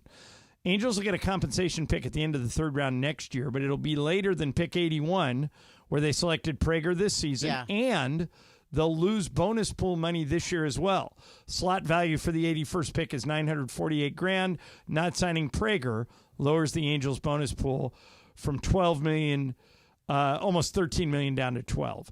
It's a costly mistake by the Angels, and they just keep doing this. Mm-hmm. And I feel bad for Angel fans, and I feel bad for people that support that team because they can't get out of their own way. Yeah. Their free agency decisions are weird. They every year it seems like they let Ohtani go for nothing. Now Trout's hurt. They blew the window to trade Trout. I can't imagine a team mismanaged worse than this. Yeah. I mean, It just seems to me like they can't get out of their own way. I hope I'm wrong. By the way, I was just reading Ken Rosenthal's latest trade deadline intel, and says the White Sox are now positioned to move Garrett Crochet after agreeing to send Eric Fetty to the Cardinals in a 3-team deal involving the Dodgers. Crochet was on the back burner while the White Sox worked on the larger trade, according to a source briefed on their discussions. That's not to say Crochet will be dealt because he figures to be unavailable for the postseason, but some in the industry believe his trade value this winter will be just as high given his additional 2 years of club control. The other big name, Tarek Skubal, quote, this is a Rosenthal source, they ain't trading him, one rival executive says of the Tigers. No chance they move him, said another. Yeah, this is what I was worried about. Most likely. And Greg, the reason you don't want Crochet is because he's already said he doesn't want to pitch in the postseason. Right. He's got an innings. Too much. He's got a self-imposed innings limit. He doesn't want to be a reliever in the postseason. You need to give him an extension if you do want to sign him and have him pitch in the postseason, but he'll only do it as a starter. It's just all nonsense. Yeah. Well, we mentioned the Angel fans and Artie Moreno and them botching this draft pick. What do you do if your owner's making no sense? There's one of the most famous owners anywhere who said something this week that I still don't get. We'll play it for you next. Momo Informace. I'm John Ireland, ESPN LA. 710 ESPN and the all-new ESPN LA app. This fall, the new home of the USC Trojans. The new home of the USC Trojans. The Trojans are back. The USC Trojans play on LA's mega sports station. That's right. USC football, USC men's basketball, and USC women's basketball are on 710 ESPN coming this fall. 710 ESPN, the new home of the USC Trojans. Now is a great time to visit the Commerce Casino and Hotel, located 7 miles south of downtown LA, just off the 5 freeway. Come experience some of the best action that SoCal has to offer. There's always a seat at the table at LA's Commerce Casino, with the widest variety of poker and table games around, from easy baccarat, hold'em, 21st century blackjack, and many more. Commerce Casino is where the game reigns. Must be 21. Play responsibly. Gambling problem? Call 1-800-GAMBLER or visit problemgambling.ca.gov. Over 20 years ago, the first batch of Tito's handmade vodka was distilled in the heart of Austin, Texas. Since then, its roots have stayed put, and its vodka continues to be made on the same land where Tito built his dream. A distillery called Mockingbird that houses a simple vodka with a spirit the size of Texas and as good as the day it was born. Learn more about the Tito's story at Tito'sVodka.com. That's Tito'sVodka.com. Distilled and bottled in Austin, Texas. 40% alcohol by volume, namely 80 proof, crafted to be savored responsibly. Texting enrolls you in recurring automated marketing text messages. Consent not required to purchase. Message and data rates may apply. Leaving for the gym so early? I'm ready to go. Since you started taking Nugenix Total T, you've been acting like when we met in our 20s. I feel like myself again. Lower testosterone after turning 40 slowed me down. Nugenix Total T has been a game changer for me. What is it about Nugenix Total T that's different? It's a key ingredient called Tesnor. It boosts free and total testosterone to help you get back the drive and energy from your youth. Total T is backed by 5 clinical studies. I've seen the huge difference it's made for you in the gym, at work, and in the bedroom. I'm so glad I sent them a text for my complimentary bottle. Text ORDER to 321321 right now for your complimentary bottle of Nugenix Total T. Nugenix is the #1 selling testosterone boosting brand at GNC and Walmart. Do it now, and we'll also send you a bottle of Nugenix Thermo X, our newest, most powerful fat burner ever. Absolutely free. Text ORDER to 321321. That's ORDER to 321321. It is Mason and Ireland on 710 ESPN. Don't get it twisted, yo. The most downloaded sports radio show in Los Angeles. The podcast, that is. Mason and Ireland, the #1 most downloaded sports podcast in Los Angeles. The #1 most downloaded sports podcast in Los Angeles, and we thank all of our podcast listeners for that. If you ever miss a moment, get your fill anytime. Just search Mason and Ireland wherever you get your podcast.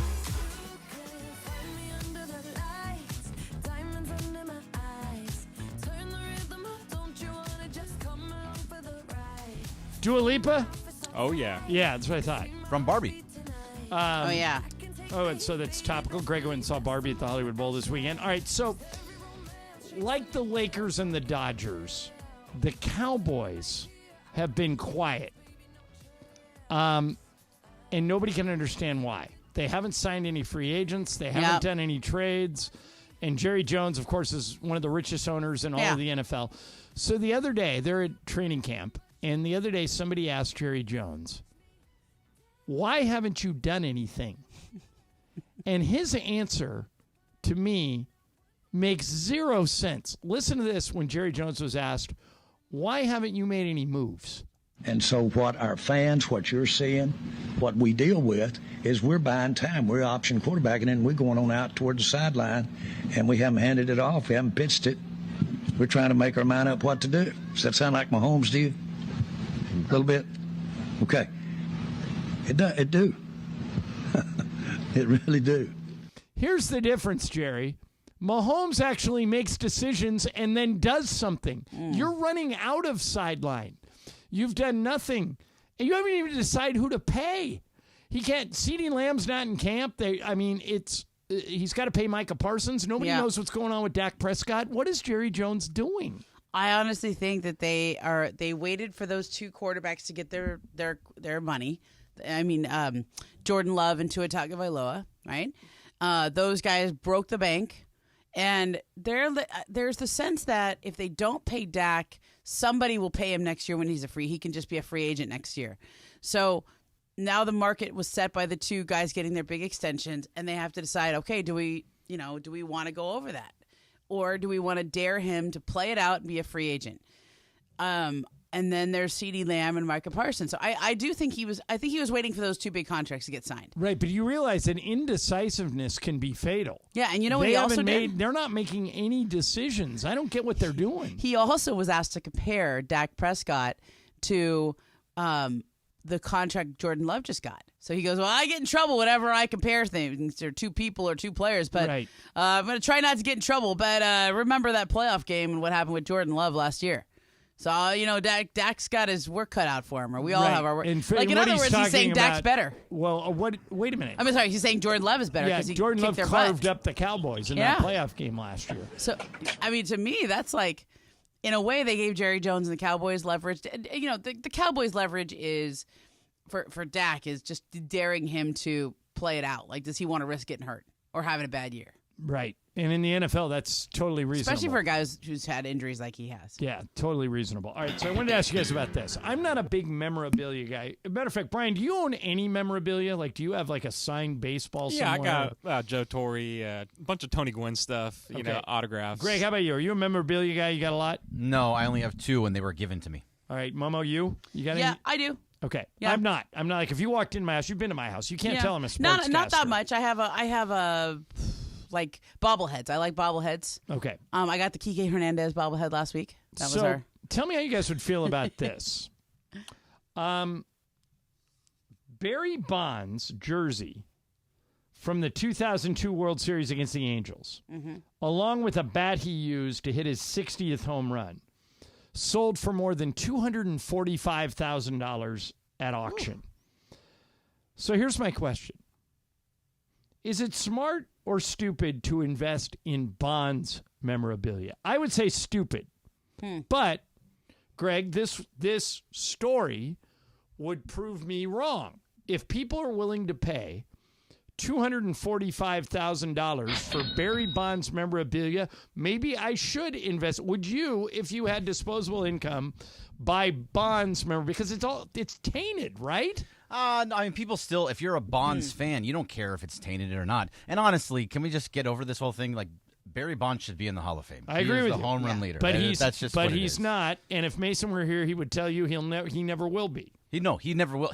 Mason is right, but two things can be true at once. He's not going to get in, but he is that person. He should be in. Right. So should Pete Rose, but they're not getting in. Nope. And so I just would, if I had a Barry Bonds jersey from 2002 when he was great against the Angels won that series in 7 games, and a bat he used. Now, normally I would say That's great. I don't know what to do with steroids era memorabilia. That's interesting. Bonds' balls, Sosa's balls, McGuire's bats and balls. Normally you would Sosa's say you can get rid of. Really good. Well, what's the difference between Sosa and Bonds? I mean, Sosa should be in the Hall of Fame too. Yeah, he's got over 500 home runs. Everybody else who has 500 home runs is in. Yeah, I think he's just seems to be tainted a little bit more. But I yeah, agree. they should all. Yeah, there's just something weird about Sosa. Well, there's a few things weird about him. There's a lot of things weird about Sosa. Right, but Bonds and Sosa are tied to the same tree, the steroid tree. I mean, it seems weird to me. Someone will always pay for it, especially if they're a fan. But there's of Barry almost Bonds. like it's almost he's so notorious. There's another value. It's like OJ memorabilia. I wouldn't want that either. You know, if somebody offered to sell me OJ's Heisman, I wouldn't want it. I don't want it. Now maybe that. But makes there me are people who want it. Maybe that makes me stupid that I don't want it because it could be monetized, and apparently Bonds memorabilia can be monetized. Yeah. I just would be uncomfortable being the one monetizing it. But also, you'd be the guy that you're not going to be the guy that goes and sells it and tries to monetize it. You would be if you're But that buying isn't it, it- you're to keep it. You're not trying to go and sell it again. Yeah, I wouldn't display it though. Would you put it up in your house if I gave you for a gift? Yeah, If I I know, gave right? you Barry Bonds jersey from the 2002 World Series, Hell no, he's say, a Greg, giant. this is worth a lot of money. Here, throw this up in your house. Would you put it up? Absolutely not. He's a giant. Why would I ever do something like that? That's well, because nonsense. he's Barry Bonds. Doesn't but- matter. I'm not a Bonds fan. Yeah, it seems to me that this is. Brian would. I'm surprised. Would you? No, but I did. I can't find it anywhere. I used to have a Barry Bonds rookie card, Oh, yeah. like perfect condition, and I was just looking up on eBay, and there's a certain amount that I guess there's an error on the rookie card, a certain amount. And you can't find it, so you can't check it. Right, If it's it like is- $80,000 Oh, right wow. now on eBay, and the original, like a regular, is like $50. So apparently his memorabilia value has not been diminished despite all of his stuff. It just seems weird to me. Yeah. All right, coming up next, What's Up, Fool? We'll get Bergman in here. We'll get Brian in here. They'll throw a bunch of stuff at us. Momo's in for Mace. Mason and Ireland, ESPN LA. And there's just something about Scott Kaplan at Rams training camp. Like last week on day one of camp, well, he was up to his old tricks, this time with Cooper Kupp.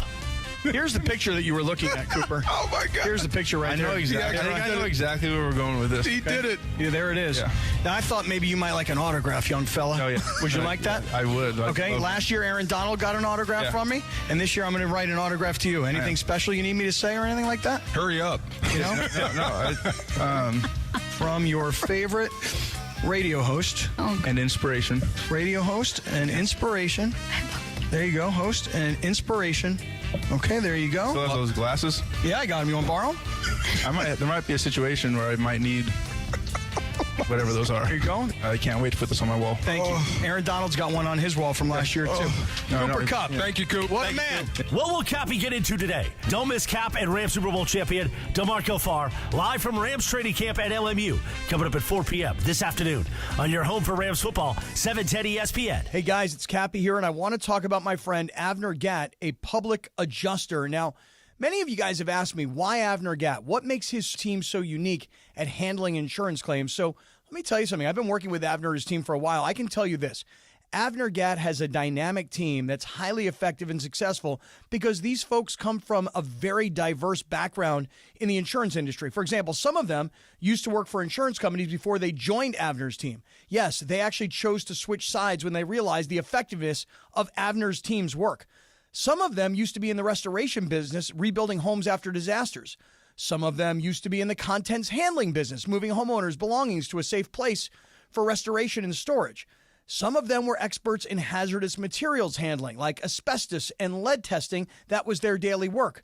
And some of them were members of law firms handling bad faith claims and general business disputes. You see, diversification is the name of the game. When you are represented by Avner Gatt's team, you have the entire team's experience and know-how by your side. No one, and I mean no one, messes with Avner Gatt and his team. So call Avner Gatt right now, 818-917-5256, 818-917-5256. That's AvnerGatt.com, AVNERGAT, AvnerGatt.com. When you call him directly, Avner Gatt and his family, they take the calls themselves. Avner Gatt says, hello. Is your vehicle due for service? Before you hit the road for that summer road trip, head into your neighborhood Valvoline Instant Oil Change, home of the 15-minute drive-through oil change. No dragging the kids into a dirty waiting room. At Valvoline, you stay in your car safe while the expert technicians make sure your ride is in its best. Oil changes, tire rotations, transmission care, and more. Pull up, drive in, and drive out in about 15 minutes. Visit SoCalOilChange.com for locations and game-winning coupons off of your next Valvoline Instant Oil Change. We all hear the radio ads about the IRS. They tell you to be afraid, to be scared, and they try to frighten you into calling. I'm not here to do that. Tax Relief Advocates is different. TRA is here to tell you that if you owe money to the IRS, whether it's $5,000, $50,000, or $500,000, we have a solution. It doesn't matter if you're sitting in your car, at work, or with your kids. No matter where you are, call now. 800-575-6759. Don't lose hope. TRA can eliminate or reduce what you owe to the IRS. Generous programs are now available that can give you a fresh start. Our passion is taxes and helping individuals fix their IRS problems. We have over 1,000 5-star reviews on Google and an A+ with the Better Business Bureau. You don't need to be afraid of the IRS any longer. End your tax nightmare today by visiting us online at TRA.com or call 800-575-6759. That's 800-575-6759. Tax Relief Advocates. Real solutions for real people. Listen to Mason and Ireland more at 1 p.m. And yes, it's around 2:45 in the Southland. You know what we do each weekday at 2:45. What's up, fool? And we've been very excited that What's Up, Fool is made possible by our friends at Dos Hombres. In fact, we've got a special guest voice. Take it away, guest voice. What's Up, Fool is brought to you by Dos Hombres Mezcal. It's fate. It's friendship. It's mezcal. Dos Hombres. Look at that. How do I follow that? I don't. So I simply say, take it away, Corporate Greg. Thanks, Morales. Okay, so I don't know if you saw this last week, but Randy Arozarena was traded on Thursday. And then on Friday, video came out where Arozarena was in the stands in Tampa Bay rooting on the Rays even after he was traded. He was not on the field. He was in the stands with his family, amongst all the fans. He was signing autographs. He was there. He was there. Randy Arozarena. I saw his family was there. Okay. Randy Arozarena was in the stands the day after he was being traded. Have you ever seen anything like that before? And is that cool to you? Yeah, I kind of think it is cool, and I haven't seen it before. Good for him. I'm sure he wanted to say goodbye to his teammates, so he went to the park and sat with his families. No issues with it, Momo, none. I like it, actually. I think it shows that he cares. I mean, first of all, who's ever been super loyal to the Tampa Bay Rays? They don't have that many fans anyway, right? Like there's 10,000 people. Yeah, in you that can probably park. buy whatever tickets you want just to sit right behind the dugout. But I think that's actually cool that he and his family care enough to say goodbye and show up in the game and go to the stand. I mean, getting traded is a big deal for people. They have to move their families all the way across the country. You've been in that organization since you were a teenager. I like it, actually. I thought it was really cool of him. Yeah. It just really shows that he loved the franchise, loved the people, and ingratiated himself there. What's up, fool? All right, guys. So there was a study that came out this weekend that traffic in the U.S., but more specifically California, has the worst road rage anywhere in the U.S. Really? And it kind of got me thinking about bad traffic stories and all that. And I remember one time in college driving home from Humboldt to San Diego, was stuck on the 20, which is a one-way each way kind of deal. So it's can't go around people. There was a dead horse on the road, and it took 5.5 hours. So there was the longest, we were stuck. We couldn't do anything. Right. And I saw over this weekend something kind of happened like this in I-15, Vegas. yeah. What shut was down it? for hours. I think Something it was like fell. a lithium It was a chemical spill. Yeah. You couldn't go either way. Basically, if you were in Vegas, going to Vegas you or had coming to home. turn around and go back. And if you were in California, you couldn't go to Vegas. Right. There's people deadlocked on the freeway. Yeah. So my question here is, do you have any kind of horror traffic I got one. stories, I got a or recent what's your worst traffic story here? This year for the finals, I was going I was going to take a red eye. Because nowadays, I try to minimize days away from home. So during the finals, when there's a lot of off days, I try to fly home in between. And then I take a red eye back or the first flight out in the morning and stuff, just so I can see my kids and stuff. So anyway, I'm taking a 10:25 flight. And I'm I'm excited about this. I usually don't like red eyes, but it's JetBlue Mint. I'm going to lay flat and sleep the whole time. Yep. It's going to be great. And I get on the 405, and right when we get to the spot in the pass where there's just no turning around, Sepulveda Pass. Yep. Where there's no turnaround, dead stop. There's just Like there's nowhere. You're a mile from anywhere you can get off. You can't get in the emergency lane. And I'm like, okay, for me, I had actually left early. I was like, I'm not worried about the timing. I'm should be just fine. I was looking forward to having a drink before I got on the plane. Like this was going to be like mom's night out. Okay. Like 20 minutes go by, still no movement. 30 minutes go by, no movement. It's not really showing up on the app either. Like it keeps saying I should be there in 10 minutes. I'm very afraid about how this story is going to end. Oh, after a while, I'm like, there's no way I'm making this flight. Like, I can't even get off the freeway to take somewhere else, to turn around and go a different way. So I just called ESPN Travel and I said, I don't know what to do. There's no way I'm going to make this now. I had to take the 6 a.m. flight. Ouch. And I flew on game day of Game 5. Made from it, though? L.A. to Boston at 6 a.m. So I went home and slept for like 3 hours and flew, across the country in the middle. And then the Celtics won, so I had to stay up all night writing. So basically you went a whole day without sleeping. So terrible. So and I still don't know why the 405 was. I was going on Twitter. Somebody said something like they found a dead body in the lanes of traffic or something. It was but I never saw any news stories afterwards. So it was a really long delay though. So when you, Greg, have you ever been back to Bristol? Did they send you back there for a few days? Time. Okay. I went there for rookie camp. Rookie camp, yeah. So Momo and I have to go back there fairly frequently. I haven't been in a while, but yeah. Yeah, me too. I haven't been in a while either. But there was a time when Mason and I were going back there a couple times a year every year. And when it's in Bristol, Connecticut. So when you go back, you have to decide, do you want to change planes somewhere and land in Hartford, which is about 20 minutes. Yep. That's it. Or you can go to Newark or JFK and fly direct and rent a car. So I just determined I didn't want to change planes and be hopping in airports. So I'd always fly into New York and I'd rent a car. Yeah, I used to do that too. So I fly in on like a Sunday. And I land at like 3 o'clock and I rent my car and I drive from, I think it was JFK or Newark, and I drive up to Bristol. And it takes me a couple hours, but I get in no issues. Perfect. But I keep exact timing of how long it took me to get there. So let's say it was 2 hours. So then I work Monday through Friday up there. And I've got a Friday flight at like 9 p.m. It's a red-eye flight going back to California. And I leave Bristol at 4, okay? I got 5 hours to make a 2-hour drive. Not even close. Not even close. I forgot. I didn't put 2 and 2 together. It was a Sunday. It was a Friday afternoon. So I literally gave up halfway through, got a hotel room, flew home first thing Saturday morning. But traffic back east is just as bad as it is here. Yeah. And so it's completely unpredictable, and you never know when it's going to hit you. And I felt so bad for those people going to Vegas or coming in from Vegas. I saw that all weekend. Yeah, just completely screwed. And I would imagine a lot of people stuck on the 15 all weekend. And the problem was like you really couldn't get off the freeway, right? Like if you got stuck in it, it's not like you could just. Were they diverting traffic onto the other side of the freeway, or it was just like you couldn't even turn around? The videos I saw was people just stuck. You couldn't even turn around. You were stuck in your car. That was it. Oh. And so that was brutal. By the way, Greg, I'm trying something next time I go to Idaho in August. This will be interesting. Oh no. So I have to come back. There's a couple of events that we have here that I need to be here for.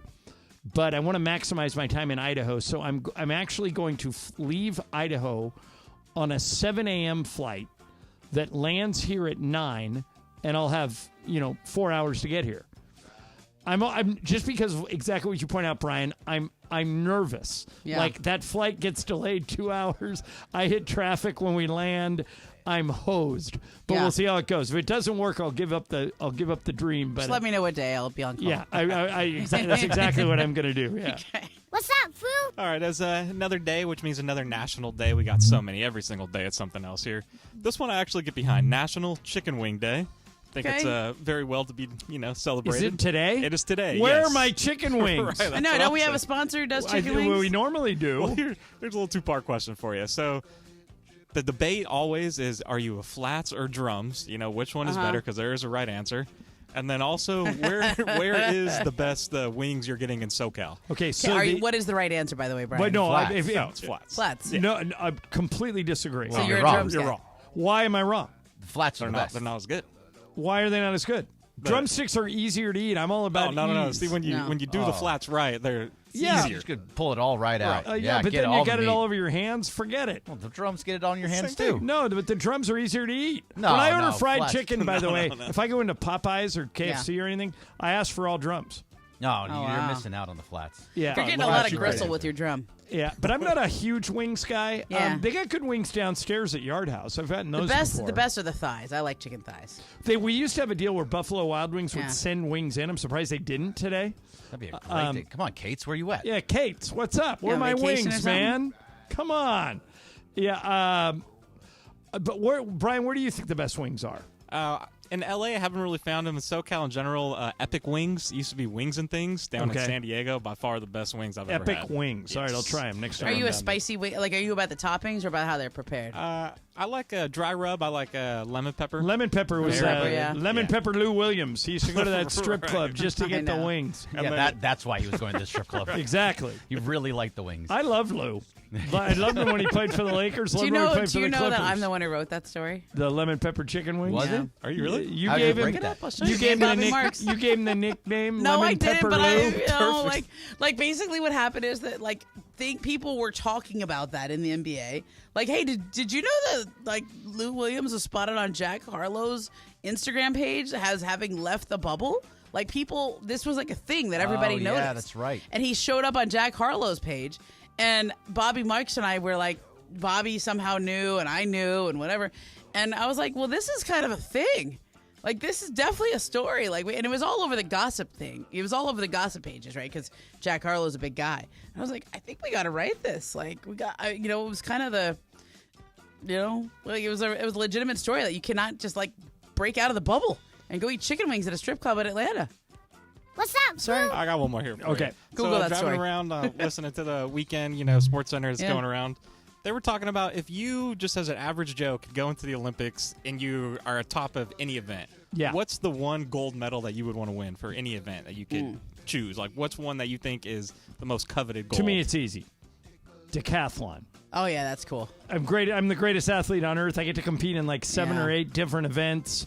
It's not as big of a deal as it used to be. Remember when Bruce Dan Jenner and Dave, won? yeah. And all that stuff, but or Daley Thompson won. I mean, that was a big deal. But that's one I'd want to win. How about you? 100 meters. Michael, Fastest person in the world. That's what Michael would say. Bergman, where are you at? You Break get to dancing. pick your gold. Oh, you're an idiot. Breakdancing would be pretty- awesome. you'd kill it. The very first breakdancing gold. I'm all in. I want to be the first. I mean, you got a leg up on people. That's We've right. seen those videos from the Sunset Yeah, Room, Greg. Exactly. I'd be amazing. Brian, what sport? After watching the handball, I don't know the rules like the caller Right. said too, but man, let me play some handball. Yeah, I think that looks like if we set Yeah. up a station handball game, I would play in it. I think it looks really fun. I don't understand it.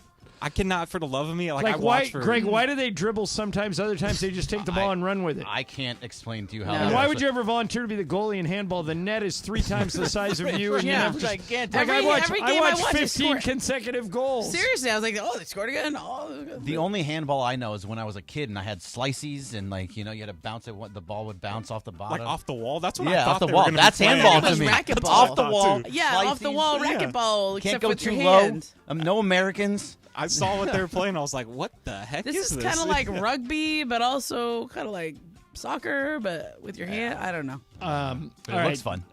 Yeah, I would love to try. I've only saw one save, and it was the goalie kicked it. He didn't even block it with his hands. Like he just kicked it. I'd feel bad Yeah. if I was the guy who let him kick it. Every other guy Yeah. scored on Is the it outside. the opposite of soccer? Like you can't use your feet, but you can only use your hands? I don't know. I don't know. I'll look this up. I don't know. Makes sense, no? Somebody's got to know how to Find the play rules. team handball. All right, that's it for What's Up, Fool. Coming up next, if you were having a baby and you had to tell your spouse if you were having a boy or a girl, is it okay to do it very, very publicly? We'll get into that. And what is Dawn? I love Dawn Staley. What the hell is she talking about? We'll play that for you, too. Mason in Ireland, Momo in for Mace, ESPN LA. Coming up today at 4 p.m. Really excited to see the new schools coming to play at the Coliseum. Obviously, you're going to have Notre Dame to finish the season. That's always a special game. But seeing Nebraska showing up, Penn State showing up, LSU at the Collie, that's what I'm really looking forward to.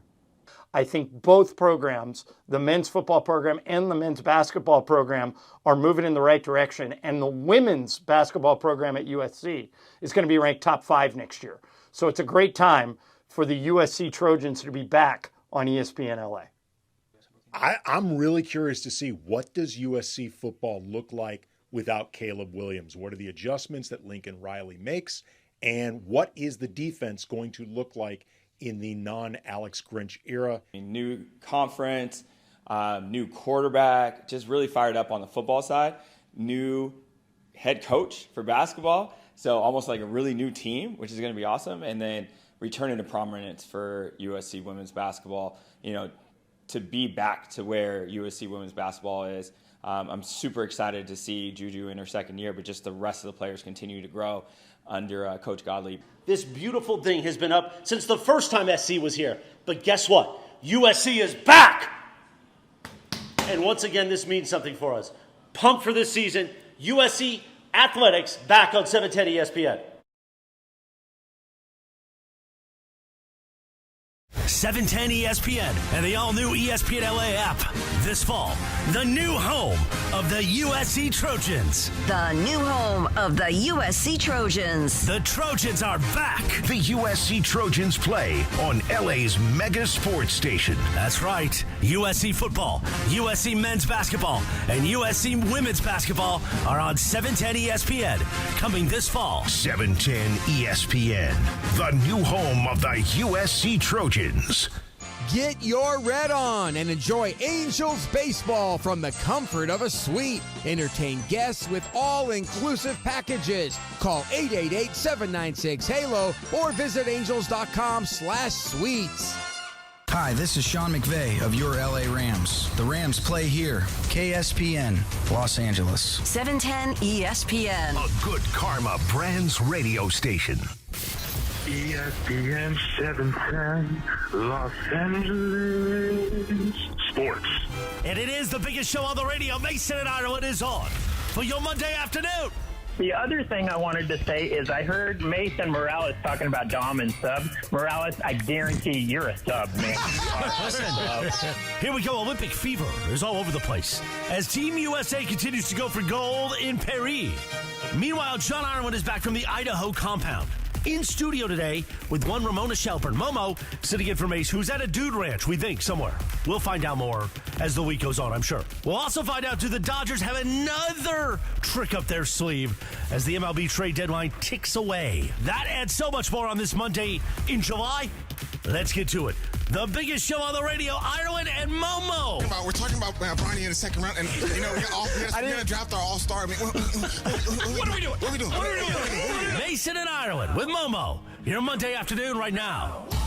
That's right. It is Momo and Ireland today. 2 hours down, one more to go. It's Momo's game and Game of Games today. That's always fun. Yeah. By the way, Bergman did on Friday. You won, right, Momo? I did. How many do I have this month? 3. And I think the leaders only have 4, right? 4, yes. But that's my game, so I can't win. Right. Yeah, but ends on Wednesday.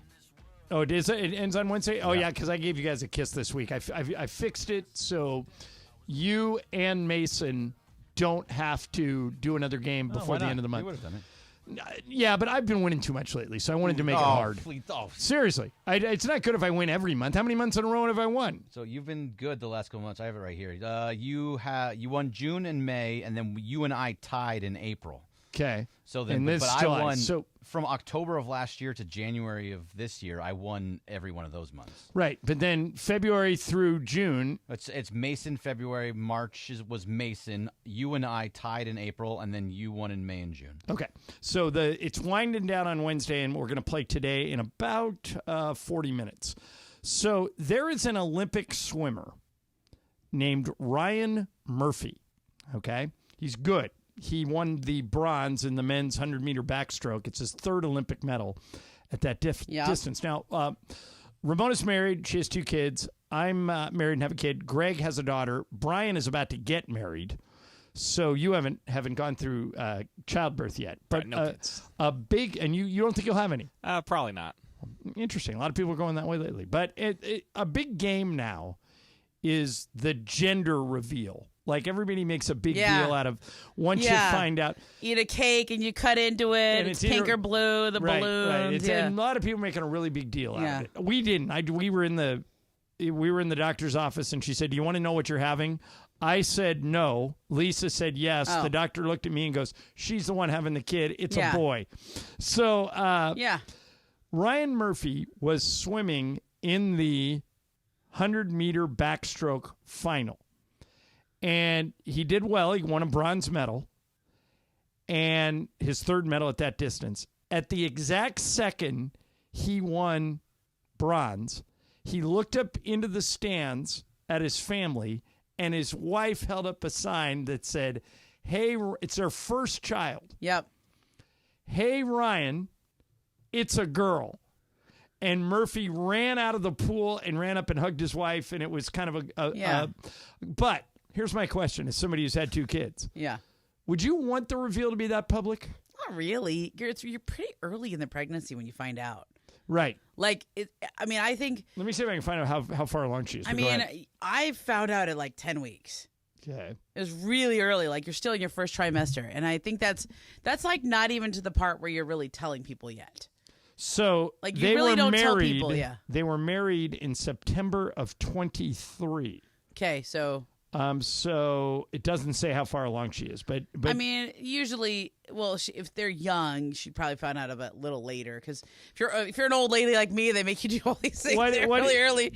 What do you think, Bergman, about the public gender reveal? It's whatever you want. Like, I know all over Instagram, there's always somebody having some kind of gender reveal party, or someone's hitting a golf ball and it turns blue or pink or whatever it is. If they like it, cool, good for them. Like, just let them there. I'm happy for them. I just and think good, like everything's so you're public a girl dad. now. Yeah. Everything's public now. Everything. Video, pictures, or it didn't happen. Proposals. Yep.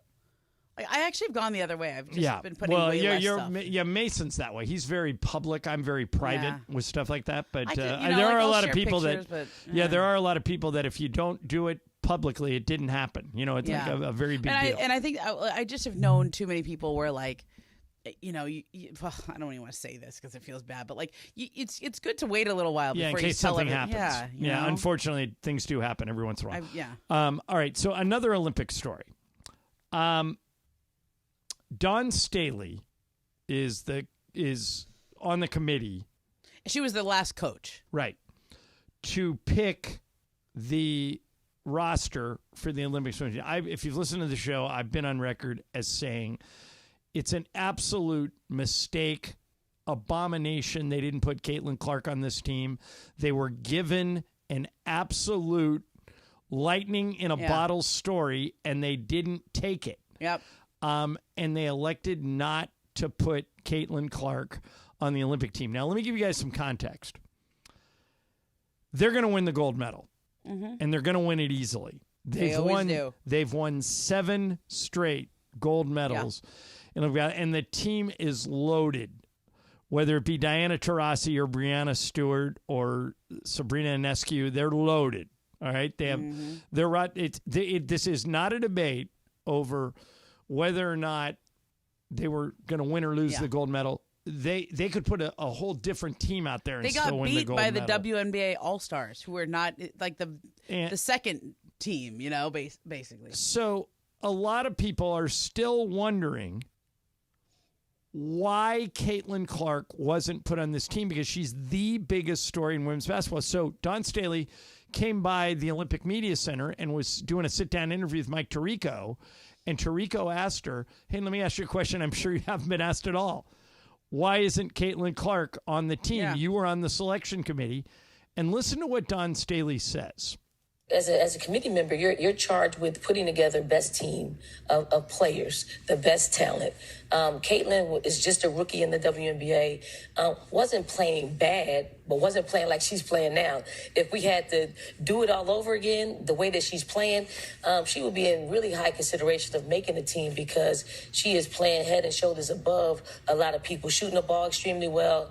I mean, she is an elite passer. She's just got a great basketball IQ, and she's a little more seasoned in the pro game. In a couple of months. Yeah, in a couple of months Yeah, than she was 2 months ago. All right. Don, pull this leg and it plays Jingle Bells. We knew all of this when you picked the team. Of course she's going to get better. She's the biggest sensation in women's basketball history. And here's what I don't get, Ramona. The men have always put a younger guy on the roster to get him the Olympic experience. This year it's Tyrese Haliburton. They did it with Anthony Davis in 2012. He hardly ever played. They put Christian Laettner on the dream team.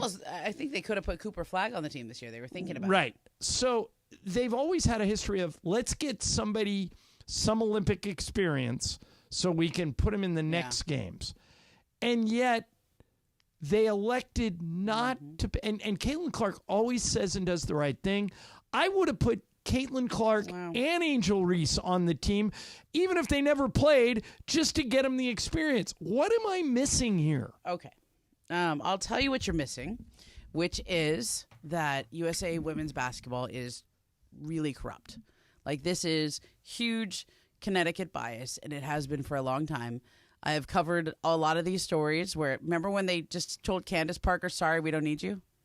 When she was Candace Parker in her prime? Right. They literally gave her the option to remove her name from the player pool or before they cut her from the camp. And she was like, you just go ahead and cut me. I'm not taking my name out and pretending like I'm hurt. Right. You just don't want me because I went to Tennessee and Gino Auriemma, who is the coach, and we don't like people from Tennessee and UConn and whatever.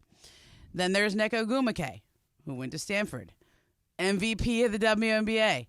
Like, we can go down the list. Nneka Ogwumike. There is Arike Ogunbowale, who went to Notre Dame. How is she not on this team? She has beaten them twice in the All-Star game versus the Team USA. The problem with Team USA is that they will, no matter who's on the team, they're going to win by 20. Like, it's not even going to be close. So they can get away with all this political stuff. They don't have to pick the best team. And there is a real Connecticut bias in picking. Now, Dawn is South Carolina coach, et cetera. Obviously she's not the one, right? But it's, and I say this with all due respect to Diana Taurasi, but like, at some point, what are we doing? How many Olympics has she been in? Yeah, like I think it's her fifth. I mean, and she is the GOAT, so she gets to decide when she wants to not play anymore and all that. But there's a level of, okay, let the next generation. Like, LeBron doesn't play every Olympics. Like, let somebody else go. Like, let somebody else play, unless they really do need him this year.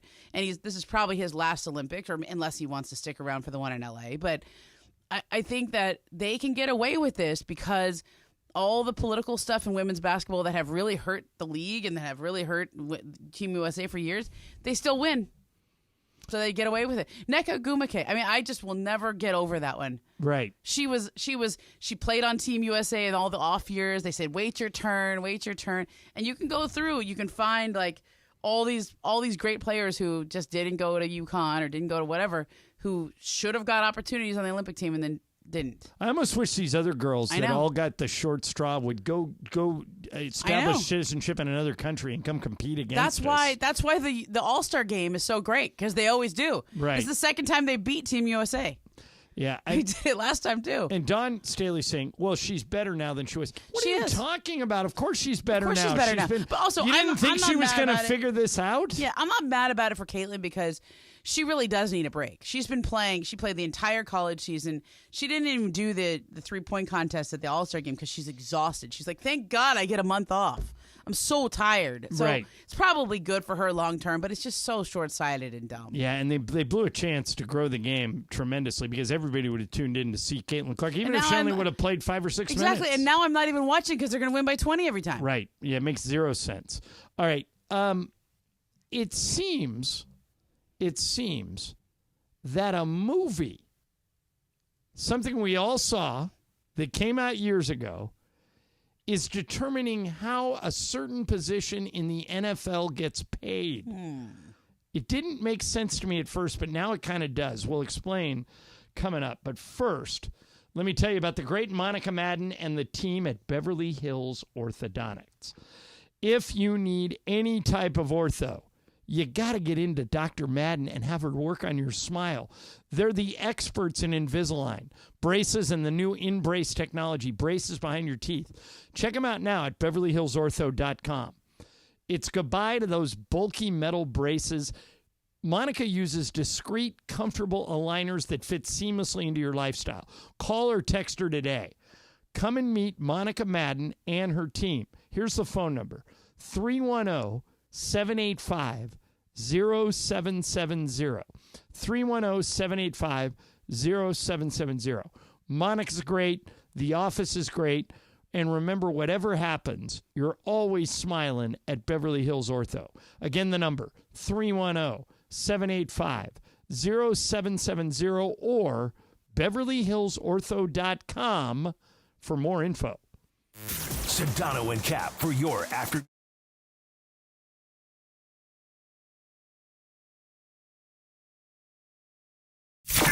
Starting Monday, September 9th, there's a new fall lineup on 710 ESPN, and it means the 9-hour LA Sports Mega Block begins an hour earlier. Even more live and local LA sports talk on 710 ESPN. The Travis and Sliwa Show will start at 9 a.m. Mason and Ireland move back to noon to 3, and Shidano and Cappy start the LA Afternoon Drive Takeover at 3 p.m. And then at 6 p.m., we are the destination for LA sports. It's a new fall lineup on 710 ESPN, and it begins Monday, September 9th.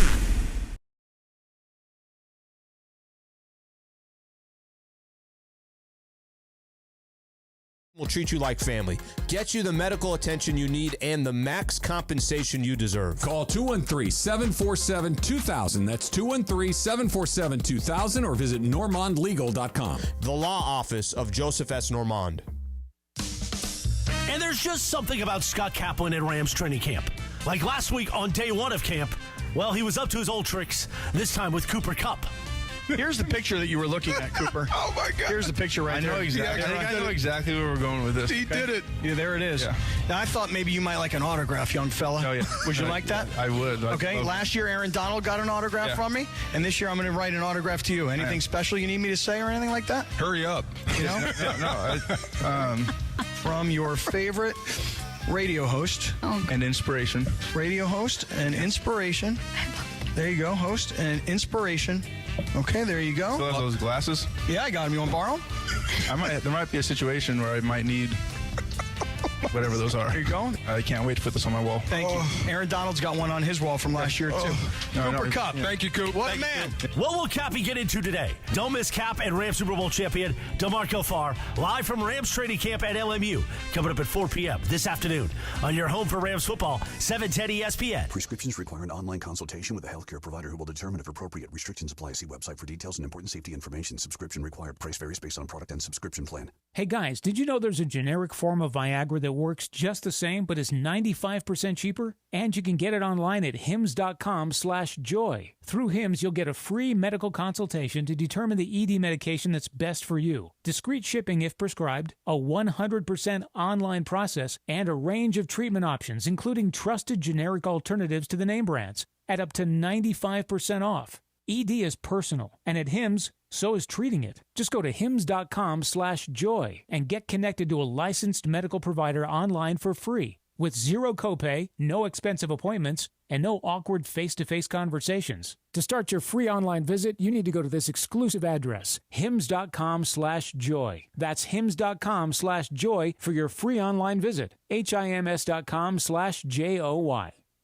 Do you know what brand sells the most work shoes in America? Skechers. Why? Skechers has the best looking safety toe and slip resistant shoes around. They've got superior quality and simply incredible prices, but many people get them just for the style. So you can enjoy tough, steel-toed protection and slip-resistant soles anywhere, even if you don't need them for work. And since they're Skechers, you know they're going to be comfortable with Skechers' exclusive air-cooled memory foam. Find your new pair of Skechers safety toe and slip-resistant work shoes at a Skechers store, at Skechers.com, or wherever work shoes are sold. Hear that? The soothing sounds of a bubble bath. And if you were here, you'd smell a single cedar leaf candle. But you're not here. Because your self-care happens out on the road, riding your motorcycle protected by Progressive. So if you ride, get back on the road and enjoy 24/7 roadside assistance from Progressive, America's #1 motorcycle insurer. And then take a shower, because it's fast, like your motorcycle. Progressive Casualty Insurance Company and affiliates. Roadside assistance may require comprehensive coverage. Not available in all states. Team USA is going for the gold in Paris.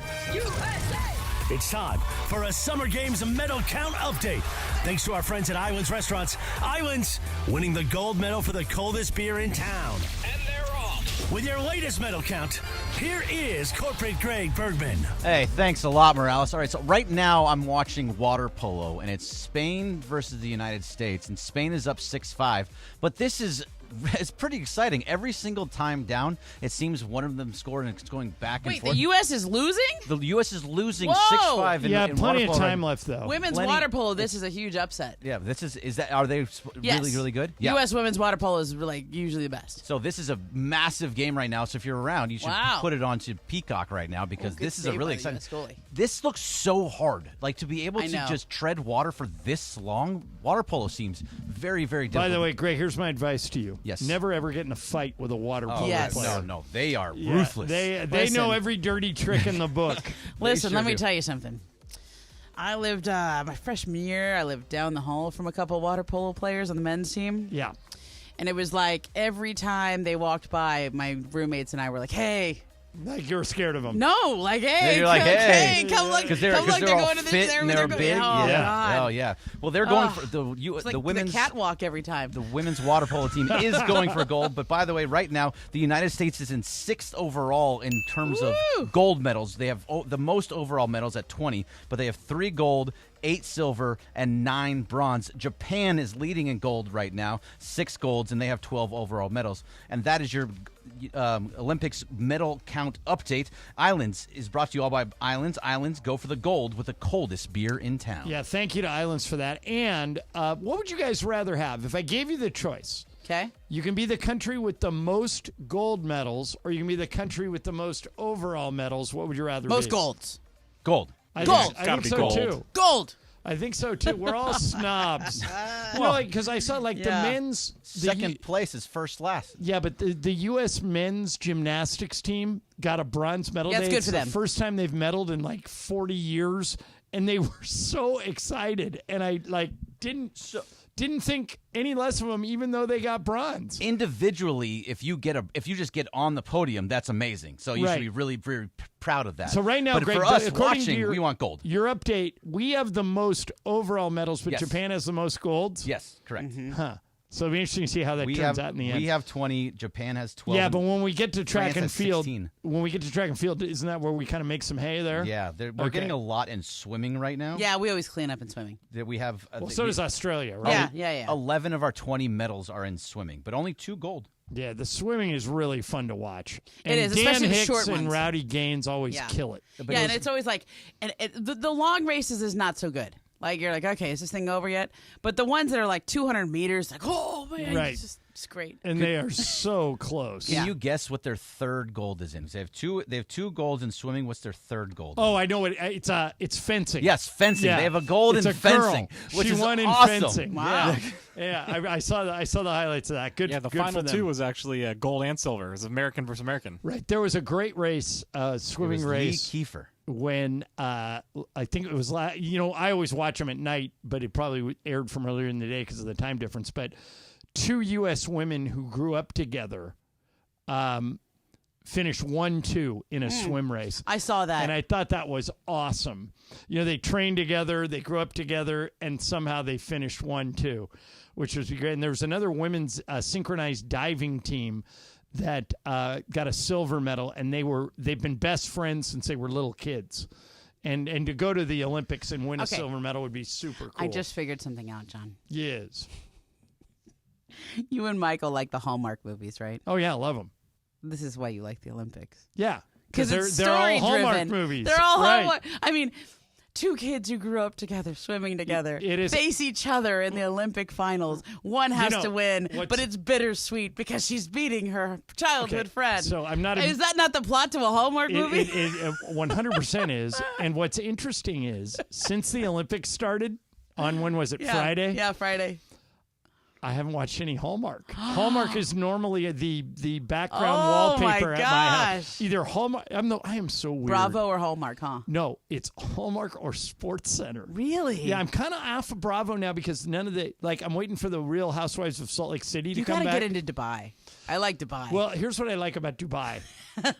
Dubai may be the best looking cast ever. They're all like just so striking, sassy, and they're all just selfish as Oh, hell. I love it. They're all train Yes. wrecks. It's great, but Yeah. I'm starting to get into that a little bit. Yeah, but I know. I'm off of Hallmark while Ion. the Olympics are going on. She's great. Yeah, which It's is- also kind of fun because it's such a different culture. Right. Like you're learning about Dubai and that expat culture. And, also there was it's like they live, it's like 120 every day. Right, and there's that one super Yeah. attractive blonde lady Oh, that's married to the younger soccer player. player. She's Yeah, great. she's like 40 and he's like 27. Oh, yeah. That's Greg's dream. Yeah. That's my dream for Greg. Although It the is. girl, That's what it is to you. Caroline girl- Stansbury. Yeah, I love her. Yeah. Yeah. But it's bad that I just know that off the top of my head. I know it's not. I've never been prouder of you. I'm a little conflicted though because I actually really like the girl that Greg is dating now. Yeah, I know. I and do she too. isn't independently wealthy. She doesn't fit the mold for what I saw for Greg, which was not a filthy, billionaire. disgustingly rich. Yeah.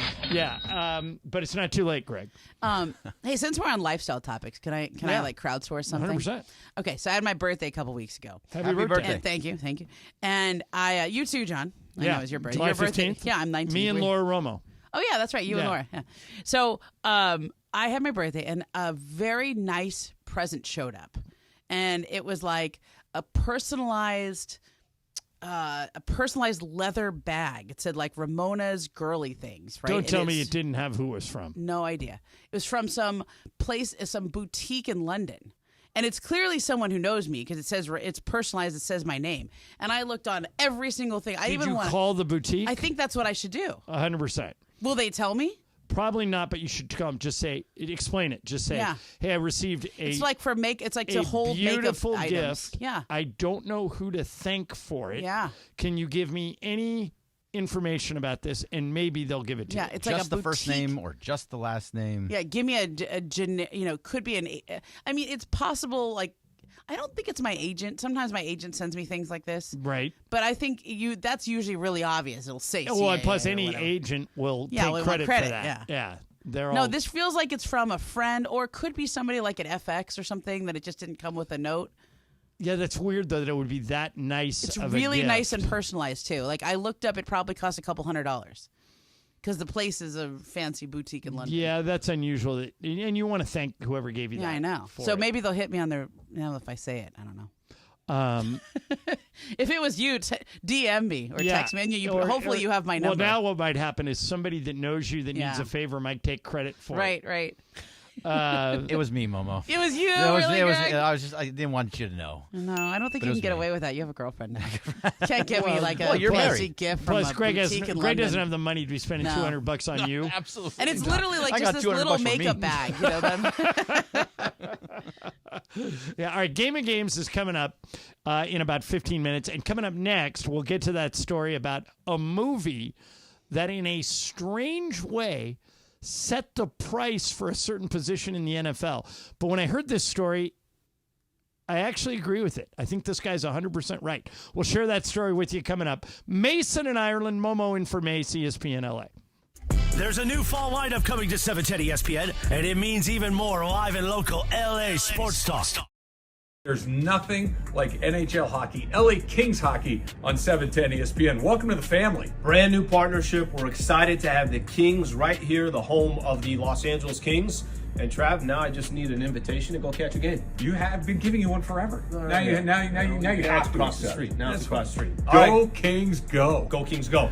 The Kings are back on 710 ESPN. Believe it or not, I did pregame for the Kings 25 years ago. Damn, I'm old. Luke Robitaille, the rest of the Kings organization couldn't be more excited. Go Kings, go! Go Kings, go. Nothing like live hockey. Nothing like seeing it in person. Nothing like watching it on TV. Nothing like listening to it on the radio. And we've got them on ESPN LA. Go Kings, go. We're so excited. The LA Kings have found a new home right here on 710 ESPN. Can't wait to see you on the ice. I want to congratulate the LA Kings. You are now on the greatest sports radio station in America, 710. And guess what? Now I get to be one of the ice girls at a Kings game. Go Kings, go. Go Kings, go. Go Kings, go. Starting Monday, September 9th, there's a new fall lineup on 710 ESPN, and it means the 9-hour LA Sports Mega Block begins an hour earlier. Even more live and local LA sports talk on 710 ESPN. The Travis and Sliwa Show will start at 9 a.m. Mason and Ireland move back to noon to 3, and Shidano and Cappy start the LA Afternoon Drive Takeover at 3 p.m. And then at 6 p.m., we are the destination for LA sports. It's a new fall lineup on 710 ESPN, and it begins Monday, September 9th.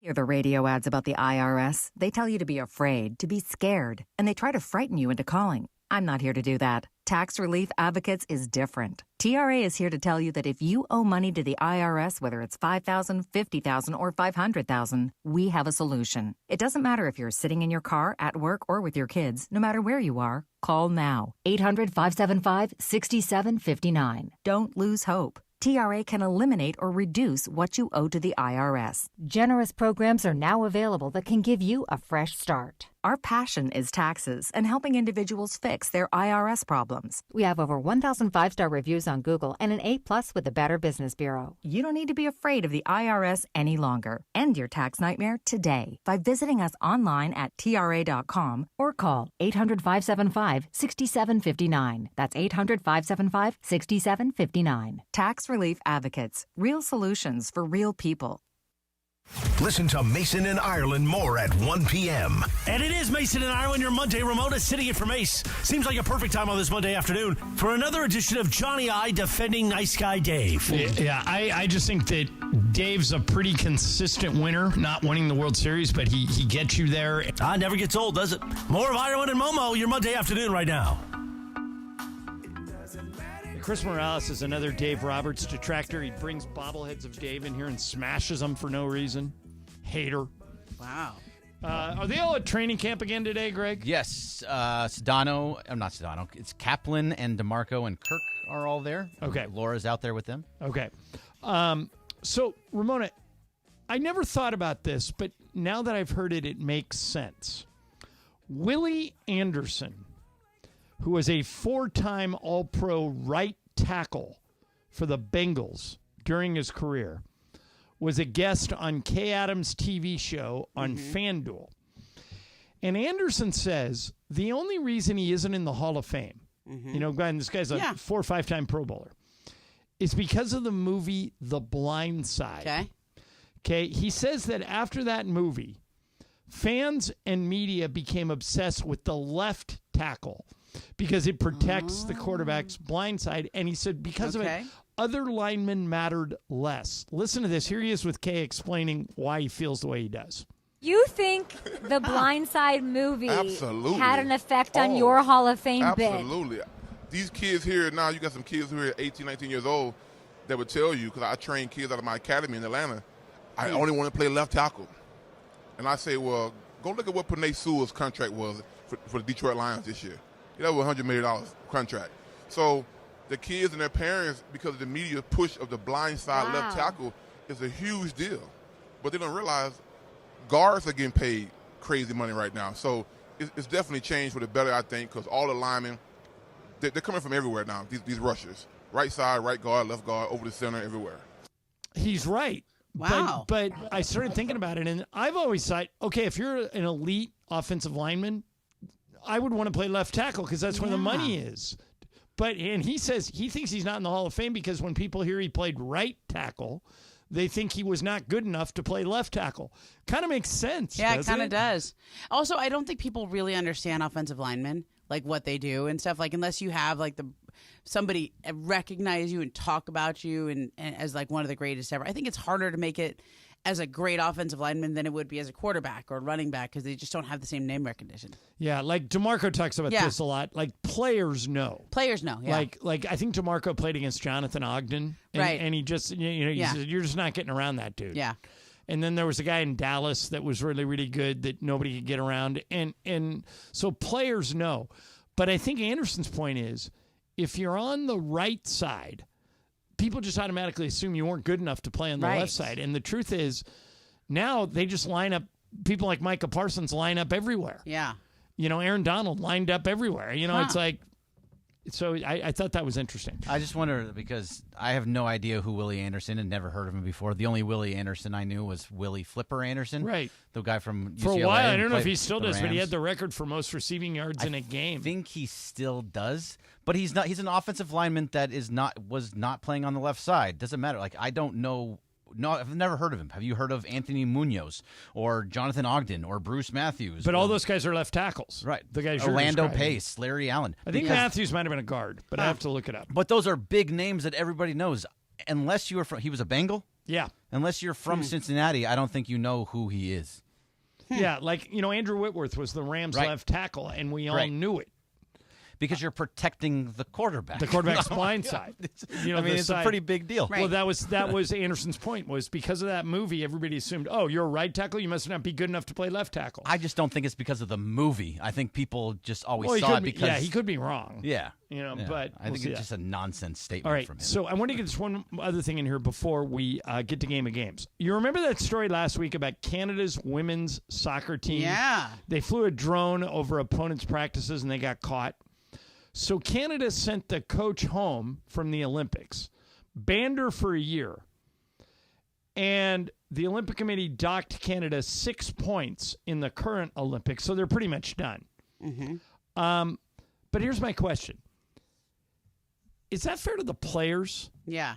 Because did the players know? And if they didn't... I'm sure they knew. If they didn't... I'm sure they looked at the drone footage, right? Well, what if the coach looked at it and just told them what to do? I always feel bad for the players in these situations. It kind of reminds me of, like in college football. They still might make it, though. I think they're kind of projected to still make it. In college sports, how they if your school gets caught cheating, the current players who had nothing to do with when the cheating occurred get penalized for it. Is this fair? Is this penalty fair to the Canadian players? Yeah, I do. I think they benefited from the drone scouting. And it's like, it's not, they didn't make the choice to do it, but I would just be shocked if they didn't somehow know. Because all of the reporting on this story has been that everyone in the CONCACAF Federation kind of knew that Canada did this, unlike the men's and the men and the women were both doing it. And nobody wanted to turn them in because they're all hosting the World Cup together next year, or 2 years from now. Right. So it would be seen as really awkward. I don't know how big of an advantage it is. Like, we talked about this in Around the Horn today. How big of an advantage is it to have drone footage of your opponent's practice in soccer? Like, so I guess you could know some of the set pieces. Well, the other way of looking at that is, if they're willing to do that, what else are they doing? Yeah, they're probably cheating in other ways, but it's different to me than, like, the Astros literally knew what pitch was coming. Right. That's different. That's a huge advantage. Banging on trash cans, stealing signs, you know what pitch is coming. But I don't know. Okay, so and so is going to take the set piece, and this is what they're going to run. I don't know. I mean, it's not good, but it doesn't seem like that big a deal. Did you see that somebody found video evidence that Kamala Harris said that if she was elected president, she would punish the Astros for the cheating scandal? I thought that's no matter what. That's a great right. No matter what you think of the election, should be part of the stump speech and who you're supporting. That whoever told her to say that is a little bit brilliant, because everybody. Well, she's not going to win Texas anyway. So well, it's like I always say that about everybody says to me, like, that's funny. Who are you voting for president? And I said, it doesn't matter. I live in California. Yeah. I mean, it's over that's before funny. it even starts. Pablo Torre, I'm so funny. I'm so gullible. I was on Around the Horn today, and Pablo Torre says about the Canadian drone thing. He goes, I mean, they were so not. they were not hiding it. Like the Honduran team noticed that when they were playing in Canada, there was a drone over their practice, and then the guy said, "Well, there's thousands of drones in Canada." You know, like everyone's watching the Honduran Well, team. just like And Pablo Torre flat out says, he goes, "They weren't even trying to hide this. I mean, there was a maple leaf on the bottom of the drone." Like, and I like looked at him and I go, "I think he's kidding, but I'm not totally sure." But I think they were just so everybody knew this was happening. Like Cappy and DeMarco are at Rams training camp today, and Greg, we're going on Thursday. Yes. Mason and I are going on Thursday. Mason and Ireland on Thursday. So I'm not so sure until this story. Yeah. If I saw a drone over the practice field, that I would just assume the Rams were doing it. Yeah. Wouldn't you, Greg? Yeah, pretty much. I get nervous when I see drones. Does that freak anybody else out? Star, like for the. Well, for the Dallas Amazon Cowboys. has a program where they're going to have drones drop off your packages. They're going to fly them right over your house. At one point they thought they had it, and I haven't heard anything about it recently. But I think by the time your boys are old enough, I think those driverless cars are going to be dropping off packages in your house, and I think drones are too. Well, think about it. Those boxes are big. Yeah, that's what I'm wondering. But drones are kind of little. How would a driverless car drop off a Just package? like just shoot it out of right, the car? like a catapult? Okay, so think about this, Greg. Maybe have a little robot like a When Roomba. I was a kid, when I was a kid, the way I made money when I was a teenager was I had a paper route. Okay, and I would put the bags on my bike and I would deliver there. So I got. There used to be a game called Paperboy. That was fun. I played that. I got good at it, and they kept giving me bigger accounts. Yeah. So what was your technique? Did you do the forehand, the backhand, all of overhand, it. underhand? And I was super fast on my bike too. Oh, you're like a peanut vendor. Yeah, at Dodger exactly. Stadium. But after a while, this guy showed me a prototype, and he goes, "Here's what's coming." Oh. And at this time, there were no driverless cars. The car had a driver, but he would push a button from the front seat. And it was like a baseball pitching machine. Okay. Would shoot the paper out the side car window and into the driveway. So he never got out of his car. He would drive down the street, and you could deliver papers way faster this way. He'd drive down the street, stop, hit the button, paper shoots out the pitching machine onto your driveway, and then keeps going. And I thought, well, if they can do that in a driverless car, that's how they're going to deliver packages 20 years from now. You're going to get into Amazon. Things are breakable. Like papers Some are just things paper. are. But, I mean, they'll find a way. They'll find a way to carry that. They'll find a way to package stuff that doesn't break. Well, you know what's going to happen? We're going to have these robots in the car, and they're going to be carrying our package. You're going to get right? Yeah, probably. Robot's going to get out, not just the Roomba. They got to go up steps sometimes. They got to figure out what place to put it in. All right, so crawl. Yeah. Coming up next, it's Game of Games. There's only 3 days left in the month. Bergman, you and I are tied for the lead. Is anyone else tied with us? Yes, it's Bergman 4, Ireland 4, Mason 4, Momo 3. Okay, so if Greg or I win, we Brian can has take one. the lead today, and Brian can get within one of the lead, and you got to find somebody else to play too. Momo has the game. Do you want to give a preview, or you want it to be a surprise? Let's do it. Let's do it as a surprise. Okay, so Ramona's games are either really good or really bad, and we're about to find out next which one it is. Mason and Ireland, Momo and for Mace, ESPN LA. Sedano and Cap for your act.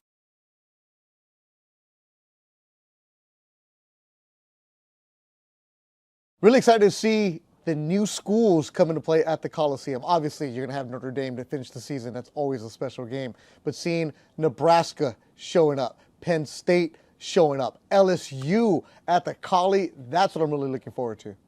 I think both programs, the men's football program and the men's basketball program, are moving in the right direction. And the women's basketball program at USC is going to be ranked top 5 next year. So it's a great time for the USC Trojans to be back on ESPN LA. I'm really curious to see, what does USC football look like without Caleb Williams? What are the adjustments that Lincoln Riley makes? And what is the defense going to look like in the non-Alex Grinch era? New conference, new quarterback, just really fired up on the football side. New head coach for basketball, so almost like a really new team, which is going to be awesome. And then returning to prominence for USC women's basketball, to be back to where USC women's basketball is I'm super excited to see Juju in her second year, but just the rest of the players continue to grow under Coach Gottlieb. This beautiful thing has been up since the first time SC was here. But guess what? USC is back! And once again, this means something for us. Pumped for this season. USC Athletics back on 710 ESPN. Your next superstar much easier. This is why 4 out of 5 employers who post a job on ZipRecruiter get a quality candidate within 1 day. So be like the 3.8 million businesses who have come to ZipRecruiter and sped up their hiring process. Try ZipRecruiter today for free by going to ZipRecruiter.com/LA. That's ZipRecruiter.com/LA. One more time, ZipRecruiter.com/LA. Getting quality employees to fill positions in your company is essential. But finding those people can be a major hassle, unless you use ZipRecruiter. ZipRecruiter makes finding quality people a breeze. And right now you can try it for free at ZipRecruiter.com/free. With ZipRecruiter, one click sends your job to hundreds of top job sites. But more than that, ZipRecruiter's advanced technology identifies the candidates with the skills you need, sends you a list of great matches to review, then actively invites them to apply for your job. And the results speak for themselves. 4 out of 5 employers who post on ZipRecruiter get a quality candidate within the first day. That's right, the first day. Now you can focus on your business and let ZipRecruiter do the work finding the best people for you. See for yourself. Experience the ease, efficiency, and power of ZipRecruiter for free. Just go to ZipRecruiter.com/free. That's ZipRecruiter.com/free. ZipRecruiter.com/free.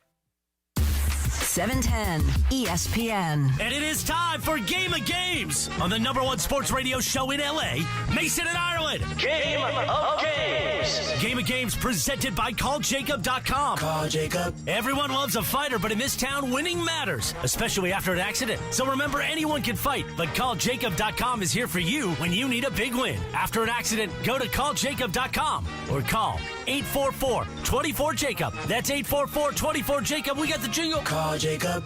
Thank you. Game of Games time. Take it away, Mace. All right, no Mace today. Momo in for Mace, and it is Ramona's game, and we welcome to the program DeAndre Hawkins. D-Hawk, how are you? What's going on? How are you? You've, I think the last 2 times you've played, you've won Game of Games. That's right. So 4 players today. Brian, Greg, me, DeAndre, Ramona. What's the game? Okay, so since we are all pretending like we speak French and we're watching the Olympics that are set in Paris and we saw the opening ceremony go down the Seine, we have a multiple choice history game of the city of Paris. Okay, I've never been. Brian, have you? Nope. Greg? Yeah, one time. Okay. DeAndre? Nope. All right, Okay. Greg's the favorite. This is Here gonna we be great. go. I don't think you really have to know all this. I was Okay. drunk the whole Okay. time. Okay, so we have... Okay, we'll just start here. Many centuries ago, when the first settlers in Paris were scrubbing their clothes on the muddy banks of the Seine, it was originally called what? The initial town of the initial name of the city of Paris. Yeah. Okay, was it Lutetia, Parisi, or Ile de la Cite? Brian. A. Lutetia. I don't know if I'm saying Okay. that right. Parisi or Ile de la Cite? Parisi. Okay. Greg. Let's go Letitia. I'll go E de la Cite. Okay. DeAndre. I'm going Letitia. Hey, DeAndre, you got it. Yeah. Did anyone else get it? Yes, Greg. Okay. Greg and DeAndre. All right. There you go, D. Okay. When the Eiffel Tower was originally built, what did Parisians not call it? Okay, the Eiffel Tower, which was where Celine Dion sang from during the opening ceremonies. Right. What was it not called? So this is quotes. A truly tragic street lamp. B, useless and monstrous eyesore that would taint Paris forever. Or C, historic and amazing. This one goes to Greg. So what did they not call it? What did they not call it? What were some of the reactions? The historic and amazing one. Okay, DeAndre. No, hold on. Yeah, go ahead, D. Okay. I'm going to go with the historic and amazing one. All right, Brian.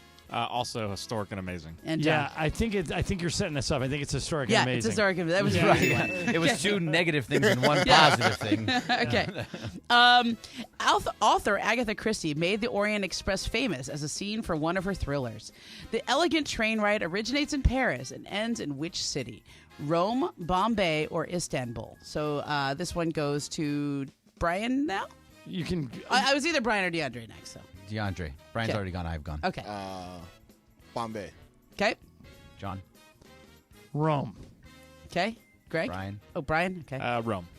What's And the third one? Istanbul. Istanbul. Istanbul it is. Yeah. Bergman's running away with it. He's got 3 now. Okay.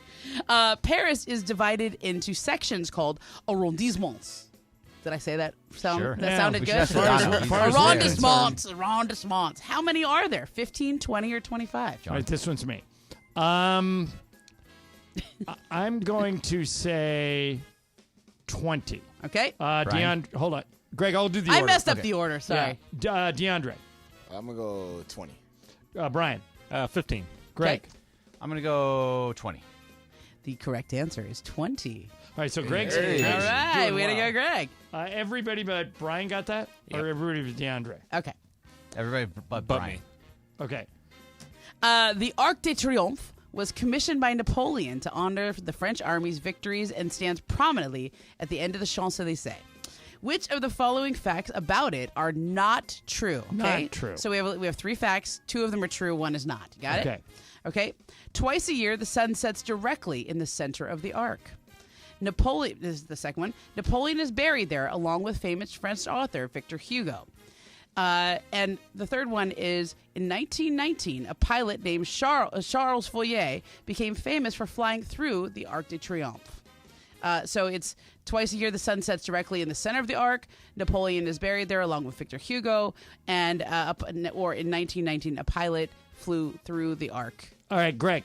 The Napoleon wasn't buried there. Okay. DeAndre. I'm going to go with Napoleon wasn't buried there. Okay. Brian. The sun sets through the arc. Okay. What's the one nobody's picked? The pilot flying through the arc in 1919. Like, through it. I'm going to say it's the pilot. It is actually, Napoleon is not buried there. Hey. He's buried in Invalides. It's another area. Okay, Paris. so Greg's got 5. DeAndre has 4. I have Even though 2. he Brian commissioned has 1. How many are left? We're on number 6 and we have 9 total. Okay, Brian, you and I need to get these to stay alive. Here we go. Okay. Walt Disney is quite the Francophile. Many Disney movies are inspired by places he visited in France, starting in 1918 when he was stationed there as a Red Cross ambulance driver, and his subsequent visits to Western Europe in the 30s. There's even family footage of Disney touring Paris and Versailles. They exposed Disney to castles and architectural details that are clearly inspired in all of the movies except, okay? So 2 of these movies and 1 is not. A, The Little Mermaid. B, Cinderella.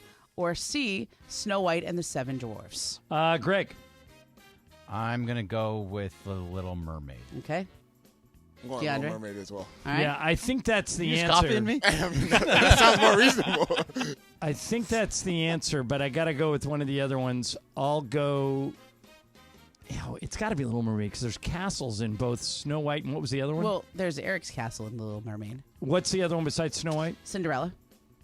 I'm going Snow White. Brian. I'm going to go Snow White. Okay. You should have just gone with The Little Mermaid.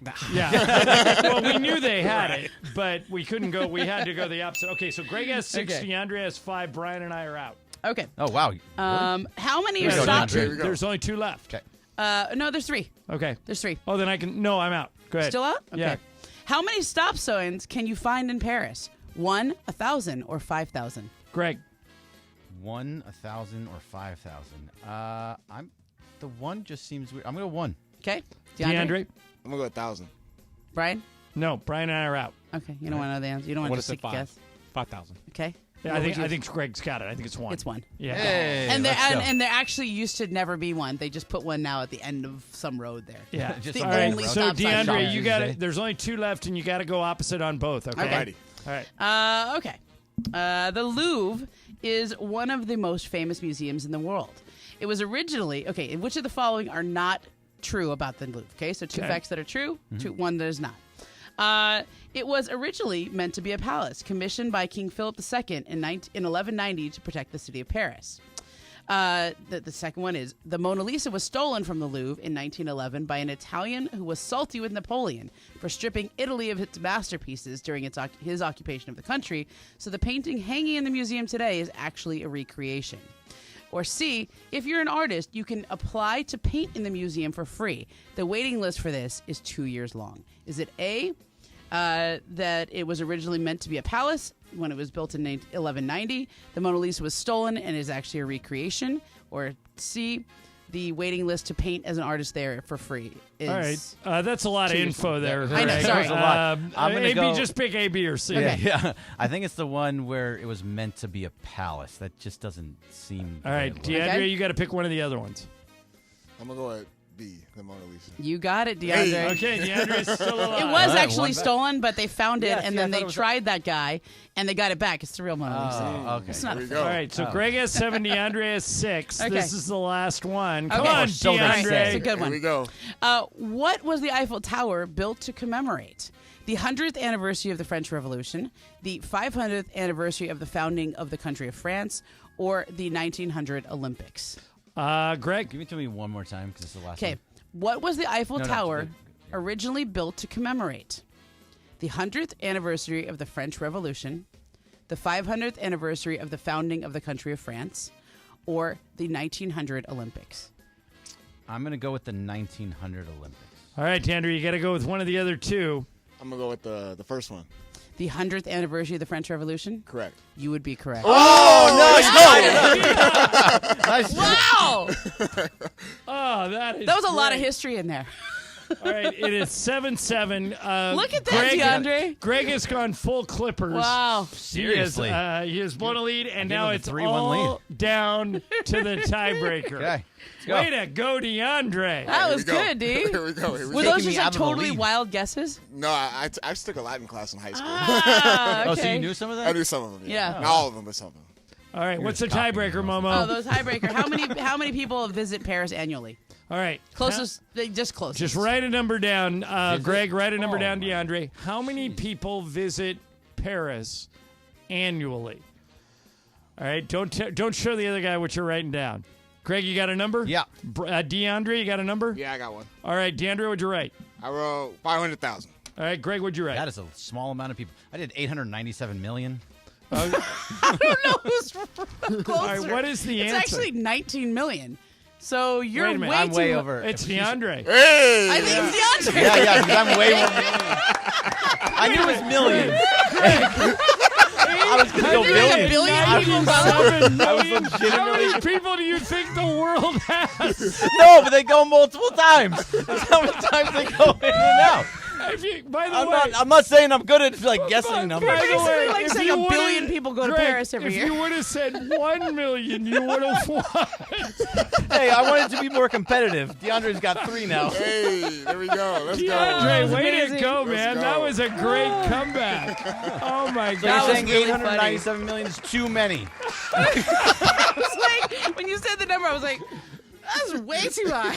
Well, 500,000 was way too way low. too low. I was way knew too low, but DeAndre hey. was super low, and I go, oh, Greg's got it. And then you go 897 million. That's strong. Too many people. Brian hit the super stager. KSPN AM 710 Los Angeles. KRDC AM 1110 Pasadena, Los Angeles. K256CX 99.1 FM Pasadena, Los Angeles. It's the greatest segment in LA sports radio history. Oh my God.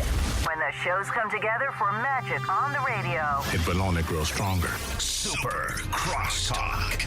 Are we ready for Sedano and Cap to join Mason and Ireland? Super Crosstalk begins.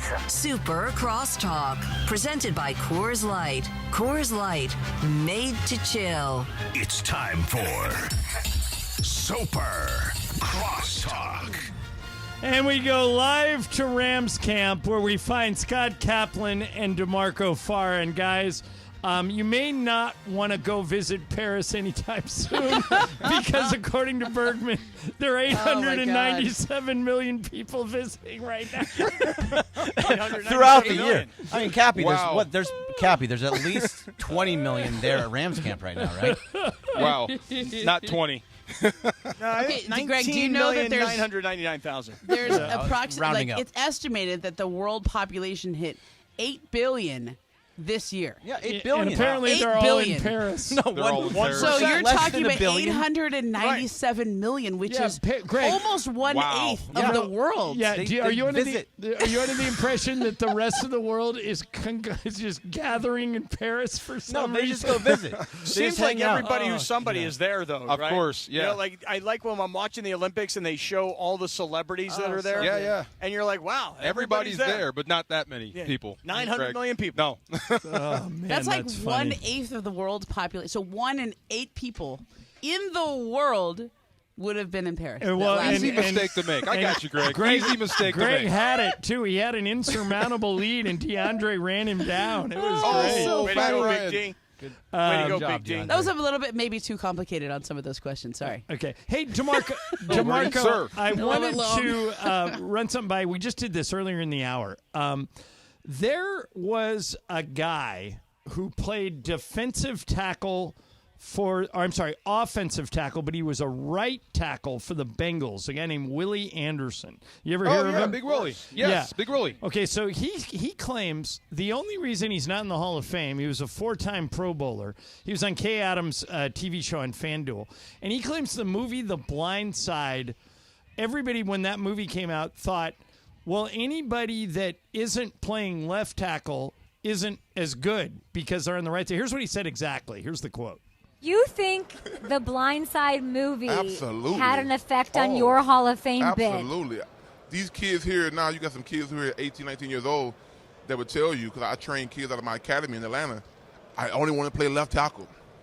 And I say, well, go look at what Penei Sewell's contract was for the Detroit Lions this year. That was a $100 million contract. So the kids and their parents, because of the media push of the blind side left tackle, is a huge deal. But they don't realize guards are getting paid crazy money right now. So it's definitely changed for the better, I think, because all the linemen, they're coming from everywhere now, these rushers. Right side, right guard, left guard, over the center, everywhere. And so DeMarco, for people who don't know, was a defensive tackle in the NFL for many years, won a Super Bowl with the Rams. DeMarco, is he right? Do people automatically assume the left tackle's the best lineman without really putting any thought into it? Well, they are. The left tackle for right-handed quarterbacks is your best lineman. That's your best pass protector. That's the guy the quarterback trusts the most because he is protecting the quarterback's blind side. Now, that didn't stop or start with Michael Orr and the blind side. That's been around forever. Jackie Slater went to the Hall of Fame as a right tackle for the Rams for 20 years. So if you're good, they're going to find you. I get it. Willie is a great player. Whether he's deserving of the Hall of Fame, it sometimes depends on who presents you, especially at that position. If you don't have sexy numbers, if you don't have like a start streak, you might get pushed to the side. But no, Michael Orr did not keep Big Willie out of the Hall of Fame. And I also feel like in the last few years, check me on this, I could go back and take a look. I could, but I'm probably not going to. But in the last, wouldn't you say in the last 2, 3, 4 NFL Pro Football Hall of Fame inductions into the Hall of Fame, there's been an offensive lineman or two in like every group. You know, I think of like Kevin Mawai a couple of years ago. Steve Hutchinson. Center. Guard, left guard. Yeah. And I have to go back and take a look at some others. But they have inducted a lot of offensive linemen. In the Hutchinson was great, and it was obvious on film. And Sean Alexander was running up and down the field because of him, so that helped. But in Willie's case, there's really nothing to harken back to. Yeah. But DeMarco, correct me if I'm wrong here too. Aren't modern day rushers guys like Micah Parsons and T.J. Watt? Aren't they lining up all over? Yes, with the advent of, and I think you got to go back to what Nick Saban said, you just can't play defense anymore unless you have one of these hybrid guys. They're positionless guys. Micah Parsons can line up on the left, the right, the middle, anywhere, and rush the passer. So you're not really safe from him. Bosa picks sides. He goes from right to left, depending on matchup. So, yeah, when you played, were you always in the same spot? No, I was the under tackle, like Aaron Donald. I moved with the tight end or towards the tight end or away from the tight end. I was always facing both guys. Listen to this. Class of 22, Tony Baselli went in. Left tackle. Class of 2021, Alan Faneca guard went in. Okay. Yeah. Sexy because he's in Pittsburgh. Okay. Class of 2020, old schooler Jimbo Covert went in. Oh, Mauler. Yeah. Steve Hutchinson went into that class. I'm just looking at other offensive linemen here. So And listen, there are a lot of offensive linemen that Kevin Mawai in 2019. There are a lot of offensive linemen that went to many Pro Bowls, had many All-Pro selections, and still haven't even become finalists. Yeah. So I think Willie's a little out of touch. A little bit. I mean, I don't want to say that about a former guy, but yeah, I think he might be just overstepping a wee bit. He was great, though. Don't get me wrong. Now that the Rams, you guys are at Rams camp, Mason and I are going to be out there Thursday. Yeah. Now that the Rams have lost Aaron Donald, at least we assume Aaron Donald's done. By the way, DeMarco, do you buy that? You think he's coming back if they're good or no? John, at some point, like in September or maybe even now, he's going to get that itch. And he's always in shape. Remember, Eric Weddle came off the couch. Yeah. To win a Super I hope Bowl. you're right. So Yeah, that's right. you never know. Yeah. Okay, for the sake of this question, let's assume that Aaron Donald stays retired. Do the Rams have one of those guys right now on their roster that the other offensive line has to account for, has to worry about? Is that Momo there with you? Yeah. Okay, Momo, John, look, you can't wait for Braden Fisk. Today is a great day for me and Cap to be out here because they're in pads. This guy has got an absolute motor. It's the second guy they took from Florida State. And Jared Verse, a dude. I almost forgot what a first-round defensive end looked like until he showed up. I mean, he's big. Wait until they hang 15 more pounds on this guy. He's got a really good skill set, and he can run through you, and he's mean. And the pads come on today. So those two guys, plus Kobe Turner, getting a little bit better, have a chance to be starters, and in Kobe Turner's respect, take a step forward, becoming a star at defensive tackle. Okay, this might be more of a question for Cap than for DeMarco. For people, Cap left. Cap is eating right now. Okay, well, Cap let him dropped go his eat. headset as soon as the food came out. Okay, so as soon as the food came out, he just said, "Forget you guys, I'm going." Okay, so Here it DeMarco, I'll comes. throw it at you. Okay. There's a movement now that they say it's inevitable we're going to 18 games. I'm buying this. I think that the owners are going to try and install an 18 game. And one thing that would be a byproduct of that, and I'd be happy about this, is they would eliminate preseason games. They might have one or two. DeMarco, I've always been of the college football model. I don't think you need preseason games. If they just got rid of the preseason, would players care? Well, yeah, and you just can't jump to 18 without giving something up, and that would be the first. Okay, we're dropping down to 2, maybe 1 preseason. I think you need some, especially if you draft a rookie at quarterback. You're going to need some preseason to get this kid ready. You don't want this your franchise guy to make his first start in the regular season. All right, so let me ask the dumb novice question. Why can't it be like college football and you invite another team in to practice against and you get your quarterback ready that way?